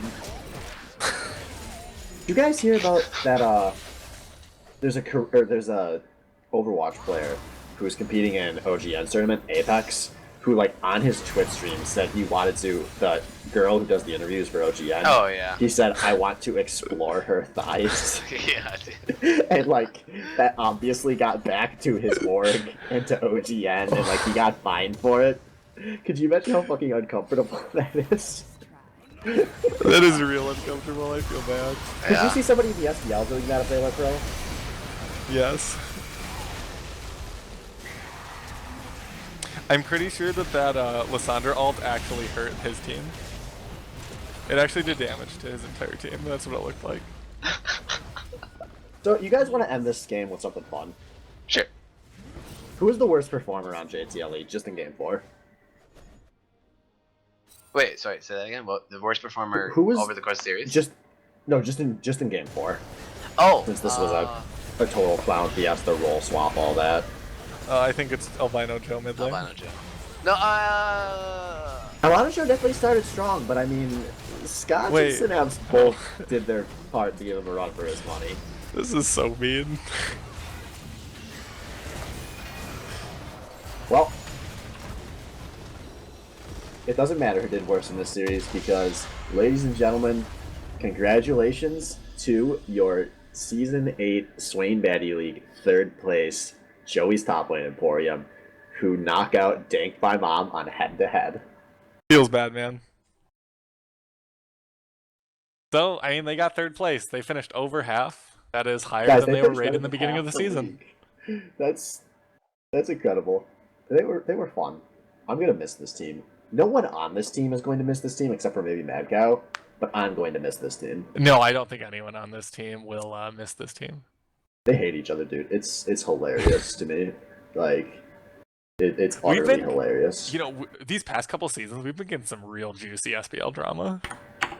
So before we do our interview, with I'm gonna pull in Wes and Avalite here because they were fucking awesome tonight. I think. We have to Also, go because with if we those pull in two. Sword and Mace, it's bound to get into a conversation about item builds, and no one needs that anymore. Anyways, all I want to say is every season, normally one of the bottom two teams gets really salty and there's a lot of issues, and then the other one's just like whatever. They lose and they accept it.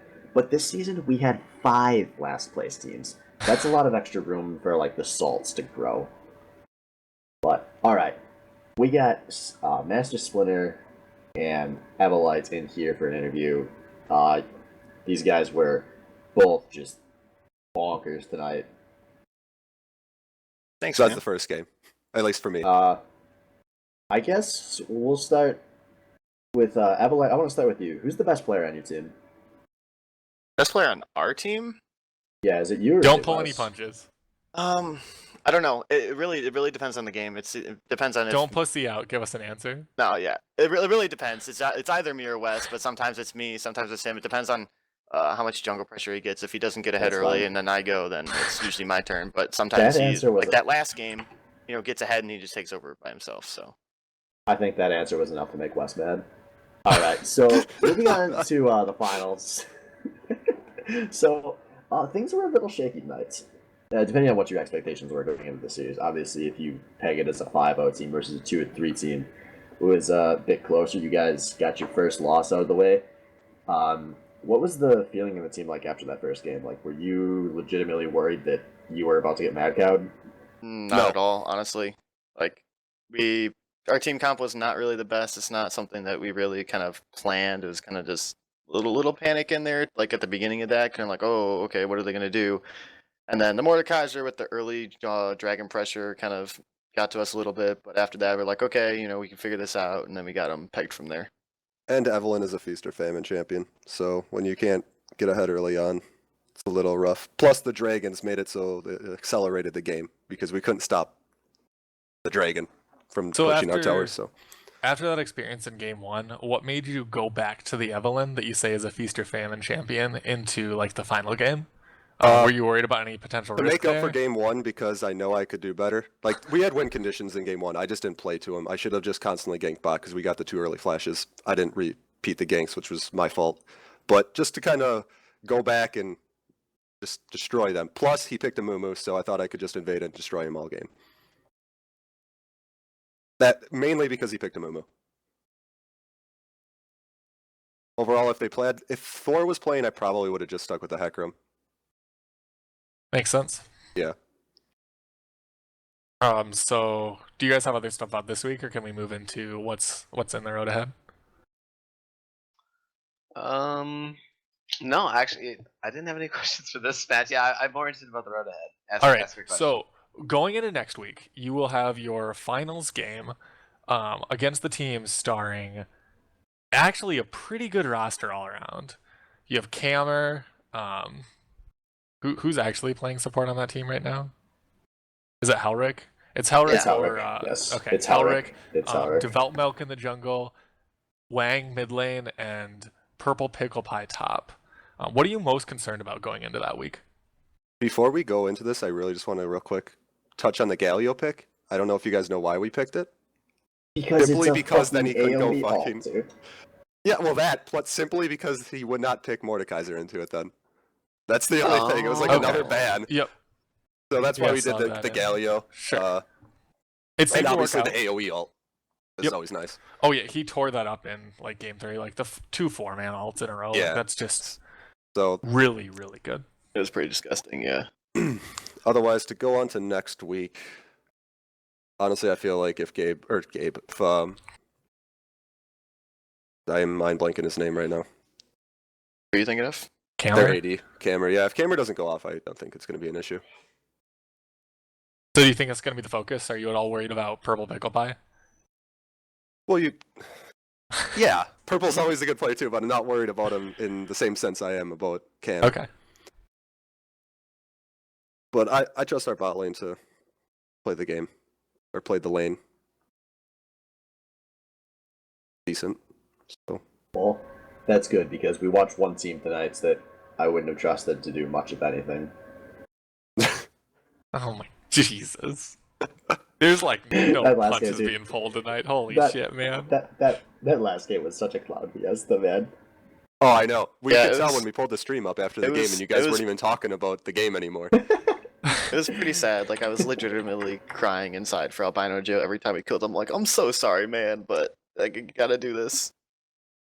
It's okay. Like if everyone that we were trashing goes back and looks, like there were no punches pulled anywhere. We were shitting on each other the whole night too. So don't feel Oh, too yeah, bad dude. about yourselves. Everyone can feel happy because everyone in this series finished higher than any of our teams. It's true. Anyways, if Evo, you got anything to say about I just hope Muffin Man? Wang likes the taste of my boots because he's gonna be under Oh, them the dude, whole time. that's So sad. Oh man. baby. You know, Wang was your biggest hype man in the draft, like leading up to the draft. yeah, now he's gonna feel the wrath. How fitting.